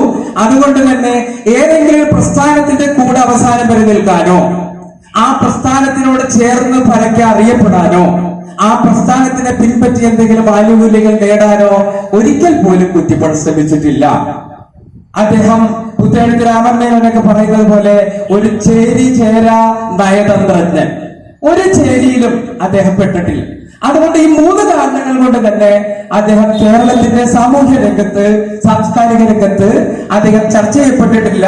സവിശേഷമായി നമ്മുടെ നാട്ടിലും അദ്ദേഹം ചർച്ച ചെയ്യപ്പെട്ടിട്ടില്ല എന്നാണ് എനിക്ക് മനസ്സിലായിട്ടുള്ളത്. ഇനി അദ്ദേഹത്തിന്റെ ഗഹനമായ ചിന്തകളെ കുറിച്ച് ഞാനിവിടെ വിസ്തരിക്കുന്നില്ല. അദ്ദേഹം ജനിക്കും നമുക്കറിയാം. ഇവിടെ അടുത്ത് ഇപ്പൊ നമ്മുടെ മങ്ങാടൻ, മാർട്ടി അവരെയൊക്കെ മേടിച്ചിരിക്കുന്ന ഒരു സ്ഥലം കുറുങ്ങാട്ടിൽ ദേവകി അമ്മയുടെ വകയായിട്ടുള്ള ആ സ്ഥലത്താണ് അദ്ദേഹം ജനിക്കുന്നത്. ഇദ്ദേഹമാണ് മൂത്ത ആള് കൃഷ്ണപിള്ള സാറാണ്. അദ്ദേഹത്തിന് 3 അനിയന്മാര് കൂടിയുണ്ട്. ഒന്ന് പരമേശ്വര പിള്ള, നാരായണ പിള്ള, രാമൻ പിള്ള, അതോടൊപ്പം തന്നെ ചന്ദ്രൻ പിള്ള. ഇവർ 4 ആൺമക്കളാണുള്ളത്. അതോടൊപ്പം തന്നെ ഒരു സഹോദരി ഗൗരി എന്ന് പറയുന്ന ഒരു സഹോദരിയാണുള്ളത്. നമ്മുടെ നാടിന്റെ പശ്ചാത്തലം നമുക്കറിയാം. അന്ന് ഈ സംബന്ധ വിവാഹങ്ങളാണുള്ളത്.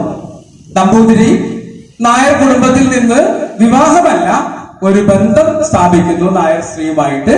അതിനകത്ത് ഏറ്റവും പ്രധാനപ്പെട്ട ഒരു കാര്യം, ഈ അച്ഛൻ നമ്പൂതിരിക്ക് ഈ മക്കളെ തൊടാനോ ലാളിക്കാനോ അവർക്ക് വേണ്ടി എന്തും ചെയ്തു കൊടുക്കാനുള്ള ഒരു അവകാശമോ ബാധ്യതയോ അച്ഛൻ നമ്പൂതിരിക്കില്ല. ഊരുമലക്കൽ ശങ്കരൻ നമ്പൂതിരിക്ക് കുറ്റിപ്പുഴയെ കാണാനോ അല്ലെങ്കിൽ കുറ്റിപ്പുഴയെ ഒന്ന് തൊടാനോ ലാളിക്കാനോ ഒരു ബാധ്യതയോ ധാർമ്മികമായിട്ടുള്ള കടപ്പാടോ സമൂഹം അന്ന് വെച്ചു കൊടുത്തിരുന്നില്ല. അതുകൊണ്ട് തന്നെ ഒരു അനാഥത്വം പേറുന്ന, തീർത്തും അനാഥത്വം പേറുന്ന ഒരു ബാല്യമായിരുന്നു കുറ്റിപ്പുഴയ്ക്കുണ്ടായിരുന്നത്. ആ ഒരു അനാഥത്വത്തിൽ നിന്ന് അദ്ദേഹം രക്ഷപ്പെട്ടത് വായനാശീലം കൊണ്ടാണ്. സമ്മതമാസം സൂചിപ്പിച്ചു, അകത്തൂട്ട് മാളികയോട് ചേർന്നിട്ട് ഒരു വായനശാലയുണ്ട്. അതോടൊപ്പം തന്നെ നമുക്ക് മനസ്സിലാക്കുന്നത് കേരളവർമ്മ വലിയ കോയി തമ്പുരാന്റെ പേരിലും മറ്റൊരു വായനശാല നമ്മുടെ ഇവിടെ ഉണ്ടായിരുന്നു. ഈ കുറ്റിപ്പുഴയുടെ ഒരു പ്രത്യേകത, അദ്ദേഹം ഏറ്റവും വലിയ, നമ്മുടെ നാട്ടിലെ ഏറ്റവും വലിയൊരു ഭക്തനായിരുന്നു അദ്ദേഹം. സമ്മതമാഷ ആദ്യം സൂചിപ്പിച്ചിരുന്നു. പൂജകള്, മന്ത്രങ്ങള് ജപിച്ച് വേദാധ്യായനം നടത്തി, ഗീതാപാരായണം നടത്തി, രാമായണമൊക്കെ ആലപിച്ച് വളരെ ഭക്തിപൂർവ്വം ജീവിച്ചിരുന്ന ഒരു വ്യക്തിയാണ് കുറ്റിപ്പുഴ കൃഷ്ണപിള്ള. എനിക്ക് എപ്പോഴും തോന്നിയിട്ടുള്ള ഒരു കാര്യം, ജീവിതത്തിന്റെ ആദ്യത്തെ കാലഘട്ടത്തിലെല്ലാം തന്നെ അജ്ഞത കൊണ്ട് പല രീതിയിലൊക്കെ നടന്ന് ജീവിത അവസാനം ആധ്യാത്മികതയിലേക്ക് തിരിയുന്ന ഒട്ടേറെ മഹാന്മാരെ നമ്മൾ കണ്ടിട്ടുണ്ട്. ഇപ്പൊ ഗാന്ധിയൊക്കെ അദ്ദേഹം തുറന്നു പറഞ്ഞിരിക്കുന്ന എത്രയോ കാര്യങ്ങളുണ്ട്. ഏറ്റവും അവസാനമാണ് അദ്ദേഹം തന്റെ ഒരു ആത്മീയമായ, ഒരു ധാർമ്മികമായ ഒരു ജീവിതത്തിലേക്ക് കടന്നു വരുന്നത്. ഇവിടെ നേരെ തിരിച്ചാണ്. ഏറ്റവും ചെറുപ്പത്തിലെ ഭക്തിയുടേതായ, ധാർമ്മികതയുടേതായ അടിയുറച്ച ബോധ്യത്തിൽ വളർന്നു വന്ന ഒരു യുവാവ് അദ്ദേഹത്തിന്റെ വളർച്ചയുടെ കാലഘട്ടത്തിൽ, വായനയുടെ കാലഘട്ടം പിന്നിട്ടതിന് ശേഷം തീർത്തും യുക്തിവാദിയും നിരീശ്വരവാദിയായിട്ട് മാറുന്ന സവിശേഷമായ ഒരു സാമൂഹ്യ ഒരു മാറ്റം, അത് എന്നെ വളരെയധികം അമ്പരപ്പിച്ചിട്ടുള്ള ഒരു കാര്യമാണ്. അദ്വൈതം മുതൽ വേദാന്തം മുതൽ, അതായത് കാൾ മാർക്സിന്റെ ദാസ് ക്യാപിറ്റലും വേദാന്തവും ഒരുപോലെ അരച്ചു കലക്കിയിട്ടുള്ള ഒരു വ്യക്തി ആ സമയത്ത് കേരളീയ സമൂഹത്തിൽ തന്നെ വേറെ ആരും കാണാൻ സാധ്യതയില്ല എന്നാണ് നിരൂപകൻ പറഞ്ഞിട്ടുള്ളത്. കുറ്റിപ്പുഴയുടെ വിദ്യാഭ്യാസത്തെ കുറിച്ച് ചില തെറ്റിദ്ധാരണകളുണ്ട്. അദ്ദേഹം അയിരൂർ സ്കൂളിലാണ് പഠിച്ചിരുന്നത്. നമ്മുടെ അയിരൂർ എന്ന് പറഞ്ഞു കഴിഞ്ഞാൽ ഇപ്പൊ ഊഴത്തിന് അപ്പുറത്തുള്ള അയിരൂരല്ല, നമ്മുടെ JBS സ്കൂൾ അന്ന് അറിയപ്പെട്ടിരുന്നത് അയിരൂർ പാതി എന്നാണ്. അപ്പോ JBS സ്കൂളിലാണ് അദ്ദേഹത്തിന്റെ പ്രാഥമിക വിദ്യാഭ്യാസം. അതിനുശേഷം അദ്ദേഹം പറവൂര് ഒരു സ്കൂളിൽ, പറവൂര് ബോയ്സ് സ്കൂളിലേക്ക് മാറി. അതിനുശേഷം കോട്ടപ്പുറം സ്കൂളിലേക്ക് അദ്ദേഹം പഠനത്തിനായിട്ട് പോയി. അവസാനം ആലുവ സെന്റ് മേരീസ് സ്കൂളിലാണ് അദ്ദേഹത്തിന്റെ വിദ്യാഭ്യാസം പൂർത്തിയാവുന്നത്. ആ വിദ്യാഭ്യാസ കാലഘട്ടത്തെ കുറിച്ച് അദ്ദേഹം സ്മരിക്കുന്നത്, പെരിയാറിന്റെ 2 കൈവഴിയിൽ കടന്നിട്ട് വേണം ആലുവയിലെത്താൻ. ഒന്ന് നമ്മുടെ ഈ പുറകിൽ കാണുന്നത്, പിന്നെ മംഗലപ്പുഴ. ഈ വെള്ളമൊക്കെ പൊന്തുന്ന സമയത്ത് നീന്തി വേണം കിടക്കാൻ. ഉടുത്തിരിക്കുന്ന മുണ്ട് തലയിൽ ചുറ്റി, പുസ്തകങ്ങളൊക്കെ കവറിലാക്കി തലയിൽ വെച്ച് നീന്തിയിട്ടാണ് അദ്ദേഹം പഠനത്തിനായിട്ട് പോയിരുന്നത്. ഒഴിഞ്ഞ വയറുമായിട്ട് നീന്തി വിജ്ഞാനത്തിന്റെ നദികൾ നീന്തി മറുകരെ കടന്ന കുറ്റിപ്പുഴ കൃഷ്ണപിള്ള സാർ. ഇന്ന് അവിടെ UC കോളേജിലെ വിടവാങ്ങൽ ചടങ്ങിനോടനുബന്ധിച്ച് അദ്ദേഹം പറഞ്ഞൊരു പ്രസംഗത്തില് ഈ കോളേജിന്റെ മുറ്റത്ത് നിൽക്കുന്ന മാവുമായിട്ട് എനിക്ക് ഒരു വൈകാരികമായ ബന്ധമുണ്ട്. കാരണം ഞാൻ സെന്റ് മേരീസ് സ്കൂളിൽ പഠിക്കാൻ പോകുമ്പോ ഒഴിഞ്ഞ വയറുമായിട്ട് പോകുമ്പോ ഈ മാവിന്റെ മുകളിൽ അതിന്റെ തലയിൽ കയറി നിന്ന് ഞാൻ മാങ്ങ പറിച്ച് ഭക്ഷിച്ചിരുന്നു എന്ന് കുറ്റിപ്പുഴ സാറ് പറയുന്നുണ്ട്. അത്രമാത്രം കൊടിയ ദാരിദ്ര്യം. അതിപ്പോ അമ്മ ദേവ കുറുങ്ങാട്ടിൽ വീട്ടില് ഉള്ളത് കാരണവരാണ്, അത് മരുമക്കത്തായമാണ്, കാരണവരാണ്. കാരണവര് പരമപിള്ള എന്നറിയപ്പെടുന്ന ഒരു വ്യക്തിയാണ് നമ്മുടെ കുറ്റിപ്പുഴയിലുള്ള. ഈ പരമപിള്ള കേസൊക്കെ പറഞ്ഞ് ഭൂമിയുടെ ഒട്ടുമിക്ക പങ്കും കേസൊക്കെ പറഞ്ഞു പോയി. പിന്നീട് അദ്ദേഹത്തിന് ബാക്കി ഉണ്ടായിരുന്നത് കൊടിയ ദാരിദ്ര്യം. അദ്ദേഹം പറഞ്ഞിരിക്കുന്നത് എനിക്ക് അമ്മാവനിൽ നിന്ന് കിട്ടിയത് മുൻകോപവും ബാക്കിയുള്ള ബാധ്യതകൾ മാത്രമാണെന്നാണ് കുറ്റിപ്പുഴ പറഞ്ഞിട്ടുള്ളത്. അപ്പൊ ഇത്രമാത്രം കഠിനമായ യാഥാർത്ഥ്യങ്ങളുമായിട്ട് പടവെട്ടി അദ്ദേഹം തന്നെ വിദ്യാഭ്യാസം പൂർത്തിയാക്കി. പിന്നീടുള്ള കാലഘട്ടത്തിൽ അദ്ദേഹം ചെല്ലുന്നത് ആലുവ അദ്വൈതാശ്രമത്തിലാണ്. ശ്രീനാരായണ ഗുരു സ്ഥാപിച്ച ആലുവ അദ്വൈതാശ്രമത്തില് ഗുരുവിന് ആദ്യം അവിടെ ഇംഗ്ലീഷ് അധ്യാപകനായിട്ടാണ് അദ്ദേഹം ചെയ്യുന്നത്. ഗുരുവുമായിട്ട് വേദാന്തത്തെ കുറിച്ച് അദ്വൈത തത്വങ്ങളെ കുറിച്ചൊക്കെ സവിസ്തരം കുറ്റിപ്പുഴ സംവദിക്കുന്നുണ്ട്. കുറ്റിപ്പുഴയിലെ വിശ്വാസങ്ങളെ തീർച്ചയും മൂർച്ചയും വരുത്തുന്ന ഒരു പ്രക്രിയയായിരുന്നു ഗുരുവുമായിട്ടുള്ള ഒരു സംവാദവും ഗുരുവുമായിട്ടുള്ള ഒരു അടുപ്പവും. ഇനി നമ്മൾ 100ാം വാർഷികം ആഘോഷിക്കുന്ന സർവമത സമ്മേളനം നിങ്ങൾ കേട്ട് കാണും, കണ്ടു കാണും. ഈ സർവമത സമ്മേളനത്തിന്റെ ഒരു സംഘാടകരിൽ ഒരാളായിരുന്നു കുറ്റിപ്പുഴ. എല്ലാ മതങ്ങളുടെയും തത്വം ഒന്നാണെന്നും മാനുഷിക നന്മയ്ക്ക് വേണ്ടിയിട്ടാണ് മതങ്ങൾ നിലകൊള്ളേണ്ടതെന്നും എന്നുള്ള മഹത്തായ ആദർശം നൽകിക്കൊണ്ട് ഗുരു സംഘടിപ്പിച്ച സർവമത സമ്മേളനത്തിന്റെ 100ാം വാർഷികം ആഘോഷിക്കുമ്പോ കുറ്റിപ്പുഴ അതിലൊരു സംഘാടകനായിരുന്നു എന്നത് നമ്മളെ സംബന്ധിച്ചിടത്തോളം ഏറ്റവും അഭിമാനാർഹമായിട്ടുള്ള ഒരു കാര്യമാണ്. അതിന്റെ ഒരു അനുസ്മരണം നമ്മളിവിടെ സംഘടിപ്പിക്കുകയുണ്ടായി. അപ്പോ കുറ്റിപ്പുഴ ശ്രീനാരായണ ഗുരുവിന്റെ ശിഷ്യനായിട്ടുള്ള കുറ്റിപ്പുഴ പിന്നീട് എങ്ങനെ യുക്തിവാദിയായി എന്നുള്ളത് വളരെ ഞാൻ നേരത്തെ പറഞ്ഞ പോലെ ഒരു ആശ്ചര്യജനകമായൊരു കാര്യം. ഗുരുവിന്റെ ഏറ്റവും സവിശേഷമായ ഒരു കാര്യം ഗുരുവിന്റെ ഇടത്ത് ഏതൊരു യുക്തിവാദിക്കും സ്ഥാനമുണ്ടെന്നുള്ളതാണ്. ഒരു ജാതി, ഒരു മതം, ഒരു ദൈവം എന്ന് ഗുരു പറഞ്ഞപ്പോ അദ്ദേഹത്തിന്റെ അരുമ ശിഷ്യനായുള്ള സഹോദരൻ അയ്യപ്പൻ പറഞ്ഞത് ജാതി വേണ്ട, മതം വേണ്ട, ദൈവം വേണ്ട, മനുഷ്യന് വേണം ധർമ്മം, വേണം ധർമ്മം, വേണം ധർമ്മം യഥോചിതം. അപ്പൊ സഹോദരൻ അയ്യപ്പനും ഗുരുവിന്റെ മുമ്പിൽ ഒരു സ്ഥാനമുണ്ട്, കുറ്റിപ്പുഴയ്ക്കും ഒരു സ്ഥാനമുണ്ട്. പക്ഷെ ആലുവ അദ്വൈതാശ്രമത്തിലെ സഹവാസത്തിന് ശേഷം പെരിയാർ ആലുവയിൽ രണ്ടായി തിരിയുന്നത് പോലെ കുറ്റിപ്പുഴ ഒരു പരിപൂർണമായ ഒരു യുക്തിവാദത്തിന്റെ മേഖലയിലേക്ക് തിരിയുന്നത് നമുക്ക് കാണാം. പ്രത്യേകിച്ച് ഗുരുവിന്റെ അവസാനം, ശ്രീനാരായണ ഗുരുവിന് പ്രോസ്റ്റേറ്റ് ക്യാൻസർ ആയിരുന്നു. അദ്ദേഹത്തെ മദ്രാസിലേക്കും എല്ലാ പല സ്ഥലത്തേക്കും ചികിത്സിക്കാൻ കൊണ്ടുപോയിരുന്നു. ഒടുവിൽ അത് ഭേദപ്പെട്ടില്ല. മൂത്രസംഖ്യയില് ഗുരു ഇങ്ങനെ ഞരങ്ങുന്ന ഒരു രംഗം അദ്ദേഹത്തിന്റെ സ്മരണമഞ്ജരിയിൽ കൃത്യമായിട്ട് അദ്ദേഹം സൂചിപ്പിക്കുന്നുണ്ട്. ശ്രീനാരായണ ഗുരുവിന്റെ അന്ത്യരംഗത്തിൽ അദ്ദേഹം തലയിങ്ങനെ ആട്ടി വേദന കൊണ്ട് പുളയുന്ന ഒരു ഗുരു. ആ ഗുരുവിന്റെ മുഖത്ത് നോക്കിയിട്ട് കുറ്റിപ്പുഴയ്ക്ക് അത് വിശ്വസിക്കാൻ കഴിഞ്ഞില്ല. അദ്ദേഹം മനോഗതം ചെയ്യുന്നുണ്ട്, ഇത്രയും സ്വാത്വികനായ ഒരു ഗുരുവിന്റെ അന്ത്യം എങ്ങനെയാണെങ്കിൽ എന്നിലുള്ള അവശേഷിക്കുന്ന ഈശ്വരാംശം കൂടി ഞാൻ അവിടെ കുടഞ്ഞു കളഞ്ഞു എന്നാണ് കുറ്റിപ്പുഴ പറഞ്ഞിരിക്കുന്നത്. ശ്രീനാരായണ ഗുരുവുമായിട്ട് അത്രമാത്രം ഗാഠമായ ആത്മീയമായിട്ടുള്ള ഒരു ബന്ധം കുറ്റിപ്പുഴ പുലർത്തി. കുറ്റിപ്പുഴ യുക്തിവാദിയാണെന്ന് അറിയാമായിരുന്നെങ്കിലും ഗുരു ഒരിക്കലും കുറ്റിപ്പുഴയെ തള്ളി പറഞ്ഞിട്ടില്ല, ഗുരുവിനോട് ചേർത്ത് നിർത്തുകയാണ് ചെയ്തത്. UC കോളേജിനെ കുറിച്ച് പറയുമ്പോ അതൊരു ക്രിസ്ത്യൻ മാനേജ്മെന്റിന്റെ കീഴിലുള്ള ഒരു സ്ഥാപനമാണ്. ആ മാനേജ്മെന്റിന്റെ ഒരു ഉൽപ്പതിഷ്ണുക്കളായിട്ടുള്ള 4 യുവാക്കൾ ചേർന്ന് ആരംഭിച്ച ഒരു സ്ഥാപനം.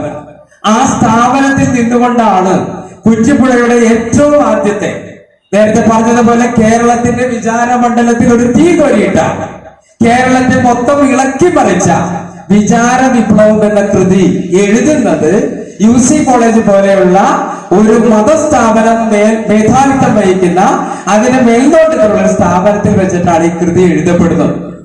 അതിനവരെ പ്രതികരിച്ചത് ഇപ്പൊ ഇന്നാണെങ്കിൽ നമുക്കറിയാം, ഓരോ കൃതികളോടും നമ്മൾ എങ്ങനെയാണ് ഇപ്പോഴത്തെ ആധുനിക വൈജ്ഞാനിക സമൂഹം, പരിഷ്കൃത സമൂഹം എങ്ങനെയാണ് പ്രതികരിക്കുന്നതെന്ന് നമ്മൾ എല്ലാ ദിവസവും കണ്ടുകൊണ്ടിരിക്കുന്നു. ഒരു ക്വസ്റ്റ്യൻ പേപ്പർ ഇട്ടതിന്റെ പേരിൽ ഒരു അധ്യാപകൻ എന്താണ് സംഭവിച്ചതെന്ന് നമ്മൾ വായിച്ചു കഴിഞ്ഞിട്ട് അധികം നാളായിട്ടില്ല. ഈ വിചാര വിപ്ലവത്തിന് ബദലായി തൊട്ടപ്പുറത്ത് സെമിനാരിയിലെ അച്ഛന്മാരും സെമിനാരി വിദ്യാർത്ഥികളും വേറൊരു പുസ്തകം എഴുതുകയാണ് ചെയ്തത്. ആ പുസ്തകത്തിന്റെ പേര് വിചാരമോ വിപ്ലവമോ എന്നായിരുന്നു. അതിന് നേതൃത്വം കൊടുത്തത് ഫാദർ വടക്കനാണ്. പിന്നീട് വിമോചന സമരത്തിന്റെ ഒക്കെ മുൻപന്തിയിൽ നിന്ന ഫാദർ വടക്കൻ എന്ന് ആലുവ മംഗലപ്പുഴ സെമിനാരിയിൽ പഠിക്കുന്നുണ്ട്. ആ ഫാദർ വടക്കന്റെ നേതൃത്വത്തിൽ ആശയപരമായിട്ട് കുറ്റിപ്പുഴയുടെ ആ പുസ്തകത്തെ ചോദ്യം ചെയ്യുകയും ആശയത്തെ ആശയം കൊണ്ട് നേരിടുക എന്ന് പറയുന്ന മഹനീയമായ ഒരു തത്വം അന്ന് കേരളത്തിന്റെ വിചാരമണ്ഡലത്തിൽ ഉണ്ടായിരുന്നു. അതോടൊപ്പം തന്നെ ആ സമയത്ത് എഴുതപ്പെട്ടിട്ടുള്ള പല കൃതികളും ഇപ്പോ ഇപ്പോഴും പറയാൻ നിർമാല്യം സിനിമയെ കുറിച്ച് പറയുമ്പോ നിർമാല്യം സിനിമ ഏറ്റവും അവസാനം നിർമാല്യം സിനിമയില് ഈ ഭഗവതിയുടെ നേർക്ക് ഈ തുപ്പുന്ന ഒരു സീനുണ്ടല്ലോ, ചോര വന്ന് വാളുകൊണ്ട് വെട്ടി മുറിവേൽപ്പിച്ചിട്ട് പി ജെ ആന്റണി ഭഗവതിയുടെ മുഖത്തേക്ക് തുപ്പുന്ന ഒരു രംഗമുണ്ട്. അത് ഇന്ന് ചിത്രീകരിക്കാനായിട്ട് ഇന്ന് എത്ര വട്ടം ചിന്തിക്കേണ്ടി വരും. ഇന്ന് അത് എത്ര വട്ടം ചിന്തിച്ചാലും അത് ചിത്രീകരിക്കാൻ സാധിക്കുമോ? അത്തരത്തിലുള്ള ഒരു സ്വാതന്ത്ര്യം കേരളത്തിന്റെ സാമൂഹ്യ രംഗത്ത് ഇന്ന് നിലനിൽക്കുന്നുണ്ടോ എന്നതാണ് ഏറ്റവും മർമ്മപ്രധാനമായുള്ളൊരു ചോദ്യം. വിചാര വിപ്ലവത്തിലെ ഒരേ ഒരു കാര്യം മാത്രം ഞാൻ പരിചയപ്പെടുത്താം. അതിലെ ഒന്നാമത്തെ ലേഖനം പുരോഹിതൻ പോലീസ് പട്ടാളം 1944 ഇത് എഴുതണേ. ഇത് വായിച്ചിട്ട് കുറച്ച് ഹൈസ്കൂൾ വിദ്യാർത്ഥികളെ പുറത്താക്കി സ്കൂളിൽ. ചില അച്ഛന്മാരും കന്യാസ്ത്രീകളൊക്കെ പറഞ്ഞത് ഈ പുസ്തകം കയ്യിൽ വെച്ചുകൊണ്ടിരിക്കരുത്, കുടുംബത്തിന് അനർത്ഥങ്ങൾ ഉണ്ടാകാൻ സാധ്യതയുണ്ടെന്ന് പറഞ്ഞ് മാറ്റി നിർത്തിയ ഒരു പുസ്തകമാണ് കുറ്റിപ്പുഴ അന്ന് എഴുതിയത്. അതിലെ ഒന്നാമത്തെ ലേഖനം പുരോഹിതൻ പോലീസ് പട്ടാളം. സമൂഹത്തെ ബാധിച്ചിരിക്കുന്ന 3 അർബുദങ്ങളായിട്ടാണ് ഈ പോലീസിനെയും പുരോഹിതനെയും പട്ടാളത്തെയും കാണുന്നത്.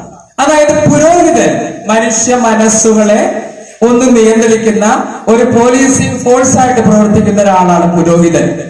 സാക്ഷാൽ പോലീസോ ജനങ്ങളുടെ മേൽ മുഷ്ടി ചുരുട്ടി നിയമം നടപ്പാക്കാൻ എൻഫോഴ്സ് ചെയ്യുന്ന ഒരു സംവിധാനമാണ് പോലീസ്.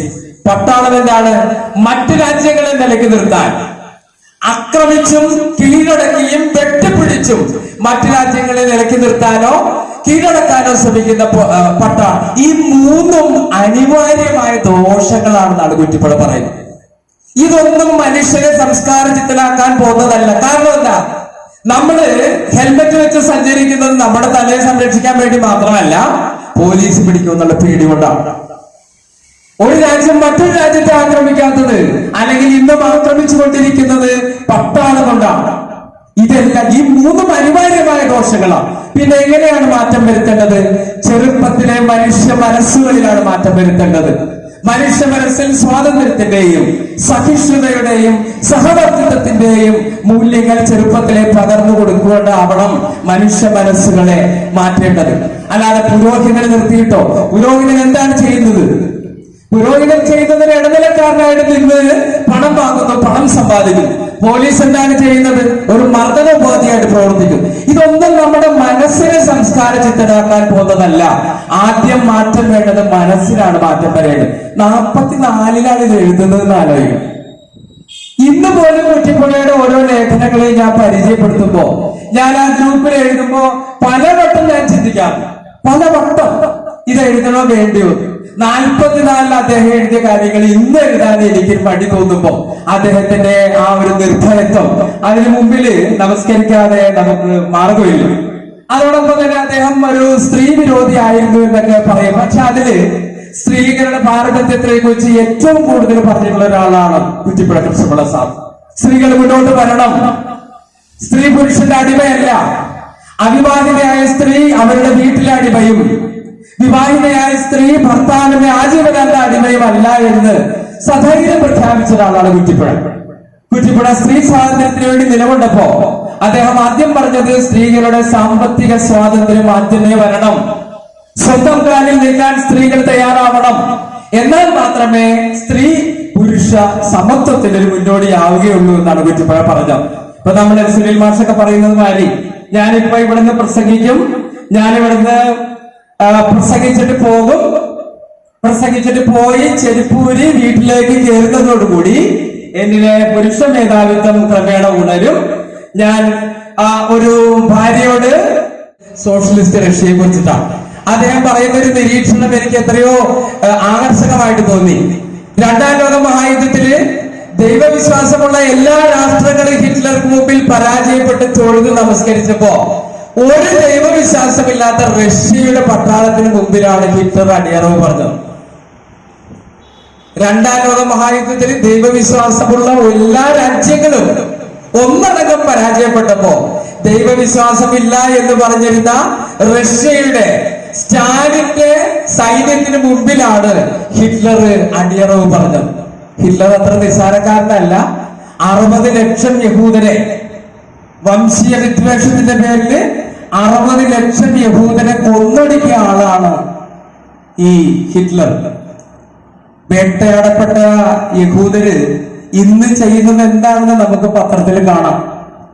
ഒരു കാലഘട്ടത്തിൽ വേട്ടയാടപ്പെട്ട് ലോകത്തിന്റെ നാനാഭാഗങ്ങളിലേക്കും ചിന്തിച്ചിതറിയ യഹൂദര് ഇന്ന് ആ നീതി, ആ എന്താണോ അവർക്ക് ഇപ്പൊ കേരളം പോലെയുള്ള സ്ഥലത്ത് കൊടുങ്ങല്ലൂര് വരെ അവർ വന്നു, മാളയിൽ അവർ വന്നു. അവരുടെ സിനഗോഗുകൾ ഈ പറയുന്ന സ്ഥലങ്ങളിലെല്ലാം ഉണ്ട്. അവരെ 2 കൈ നീട്ടി സ്വീകരിച്ച രാജ്യവും സംസ്ഥാനവും ഒക്കെയാണ് നമ്മുടെ. ഇന്ന് അവരെന്താണ് ചെയ്യുന്നത്? 41,000 പേരെയാണ് പാലസ്തീനിൽ ഇതിനകം കൊന്നുകളഞ്ഞിട്ടുള്ളത്. 17,000-ത്തിലധികം വരുന്ന സ്ത്രീകളും കുട്ടികളും. ഇപ്പൊ പറയുന്നത് അവിടെ പോളിയോ 2ാമത് വരികയാണെന്നുള്ളതാണ്. പോളിയോ പോലെയുള്ള നീക്കം ചെയ്യപ്പെട്ട രോഗങ്ങൾ ഇന്ന് അവിടെ വീണ്ടും വരുന്നു എന്നുള്ളതാണ് നമുക്ക് റിപ്പോർട്ടുകളിലൂടെ മനസ്സിലാക്കാൻ സാധിക്കുന്നത്.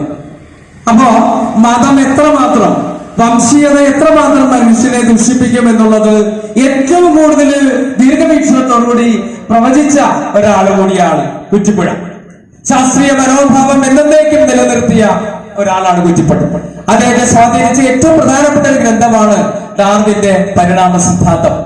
മനുഷ്യൻ ഒരു ഭൂലോകത്തിൽ ഒരു ദിവസം കൊണ്ട് സൃഷ്ടിക്കപ്പെട്ടു എന്ന് പറയുന്ന മതഗ്രന്ഥങ്ങളിലെ അടിസ്ഥാന പ്രമാണത്തെ നിരാകരിച്ചുകൊണ്ട് ശാസ്ത്രീയ നിരീക്ഷണ പരീക്ഷണങ്ങളിലൂടെ മനുഷ്യൻ പ്രിമേറ്റുകൾ എന്ന് പറയുന്ന വിഭാഗത്തിൽ നിന്ന് പരിണമിച്ചുണ്ടായതാണെന്ന് കണ്ടെത്തിയ ഡാർവിന്റെ സിദ്ധാന്തത്തോടാണ് ശാസ്ത്രീയ മനോഭാവമുള്ള കുറ്റിപ്പുഴ ഏറ്റവും അധികം അടുത്തു നിന്നത്. പഠനത്തോടനുബന്ധിച്ച് അദ്ദേഹം തളർന്നു വീഴുകയാണ് ചെയ്യുന്നത്. അപ്പോ പക്ഷാഘാതം വന്ന ഉടനെ തന്നെ അദ്ദേഹത്തെ വീട്ടിലേക്ക് കൊണ്ടുവന്നൊരു ഡോക്ടർ അദ്ദേഹത്തെ നോക്കി. ഉടനെ തന്നെ അദ്ദേഹത്തിനെ നമ്മുടെ ലിറ്റിൽ ഫ്ലവർ ഹോസ്പിറ്റലിലേക്ക് മാറ്റി.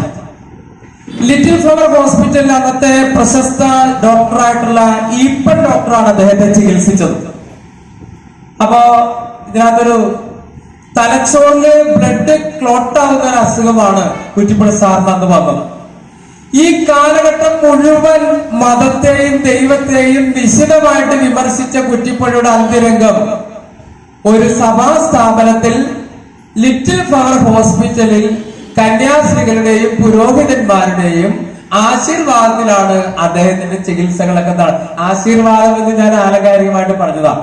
അനുജൻ ചന്ദ്രന്റെ ഓർമ്മക്കുറിപ്പിൽ പറയുന്നത് അദ്ദേഹത്തിനോട് ഒരു വിരോധവും അവിടെയുള്ള ഡോക്ടർമാരോ കന്യാസ്ത്രീകളോ കാണിച്ചില്ല. ഇദ്ദേഹം മതത്തിന്റെ വലിയൊരു വിമർശകനായിരുന്നു നമുക്കറിയാം. വാസ്തവത്തില് കുറ്റിപ്പുഴയുടെ സഹോദരൻ, ഏറ്റവും താഴത്തെ സഹോദരനായിട്ടുള്ള കുറ്റിപ്പുഴ ചന്ദ്രൻ അദ്ദേഹത്തിനോടൊപ്പമാണ് ജീവിച്ചിരുന്നത്. ഒരു സഹചാരിയായിട്ട് ചന്ദ്രനെ വിവാഹം ചെയ്തിരുന്നില്ല. ഇവർ രണ്ടുപേരും ഒരുമിച്ചാണ് ആലുവ UC കോളേജിന് സമീപം ഒരു വീട് പണിയിച്ച് അവിടെയാണ് താമസിച്ചിരുന്നത്. അവിടെ വെച്ചിട്ടാണ് ഇദ്ദേഹത്തിന് പക്ഷാഘാതം വന്ന് അദ്ദേഹം കിടപ്പിലാവുന്നത്. അപ്പോ കുറ്റിപ്പുഴയെ സഹായിക്കാനുണ്ടായിരുന്നത് അന്നത്തെ പ്രമുഖ യുക്തിവാദി പ്രവർത്തനായിട്ടുള്ള ശ്രീ AV ജോസാണ്. അദ്ദേഹം തൃശ്ശൂരിൽ നിന്ന് വന്ന് നമ്മുടെ അങ്കമാലി LF ഹോസ്പിറ്റലില് അദ്ദേഹത്തിന്റെ ലോട്ടറി വിൽക്കുന്ന കാർ ഉൾപ്പെടെ അവിടെ നിർത്തി 42ഓളം ദിവസം ഒരു കൂടെ നിന്ന് അദ്ദേഹത്തെ ശുശ്രൂഷിച്ച് ഒടുവിൽ 1971 ഒരു ഫെബ്രുവരി 11-ാം തീയതി ഉദ്ദേശം 5:25 കുറ്റിപ്പുഴ ഈ ലോകത്തോട് വിട പറയുകയാണ് ചെയ്യുന്നത്. ആ കാലഘട്ടത്തിലെ ഏറ്റവും പ്രഗത്ഭരായിട്ടുള്ള സാമൂഹ്യ രംഗത്തുള്ള എല്ലാവരും അദ്ദേഹത്തിന് വിടവാങ്ങൽ ചെല്ലാനായിട്ട് അവിടെ സന്നിഹിതരായിരുന്നു. പിറ്റേ ദിവസം UC കോളേജിൽ നിന്ന് കാൽനടയായി ആലുവ SNDP ശ്മശാനത്തിലാണ് അദ്ദേഹത്തിന്റെ ഭൗതിക ശരീരം ദഹിപ്പിച്ചത്. യാതൊരു വിധത്തിലുള്ള മതചടങ്ങുകളൊന്നും തന്നെ അതിന് നടത്തപ്പെട്ടില്ല. അദ്ദേഹത്തിന്റെ ചിതാഭസ്മം എന്ത് ചെയ്യണമെന്ന് അവിടുത്തെ ശ്മശാനത്തിന്റെ സൂക്ഷിപ്പുകാരൻ ചോദിച്ചപ്പോ എ.വി. ജോസാണ്, അദ്ദേഹത്തിന്റെ ഒരു ശിഷ്യനായിട്ടുള്ള എ.വി. ജോസാണ് മറുപടി പറഞ്ഞത്, ആ ചിതാഭസ്മം തൊട്ടടുത്തുള്ള പാടത്തേക്ക് വിതറിയേക്കുക. ചിതാഭസ്മം അങ്ങനെ തന്നെ SNDP ശ്മശാനത്തിന്റെ പിറകിലുള്ള പാടത്തേക്ക് വിതറി. കുറ്റിപ്പുഴയുടെ ആഗ്രഹം സഫലമായി. നെഹ്റുവിന്റെ വലിയ ആരാധകനായിരുന്നു കുറ്റിപ്പുഴ. അതുകൊണ്ട് തന്നെ നമ്മുടെ ലൈബ്രറിക്ക് അദ്ദേഹം ജവഹർ ലൈബ്രറി എന്ന പേരിട്ടു. നെഹ്റുവിന്റെയും ചിതാഭസ്മം ഇങ്ങനെയാണ് ചെയ്തത്. യാതൊരു മതചടങ്ങും നടത്താതെ അത് ആ ചിതാഭസ്മം ഹെലികോപ്റ്ററിൽ കൊണ്ടുപോയിട്ട് ഇന്ത്യയിലെ നദികളിലും സമതലങ്ങളിലും എല്ലാം തന്നെ വിതറുകയാണ്.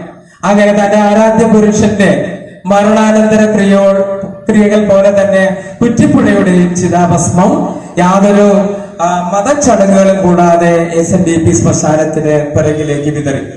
ഞാൻ അവസാനിപ്പിക്കുകയാണ്.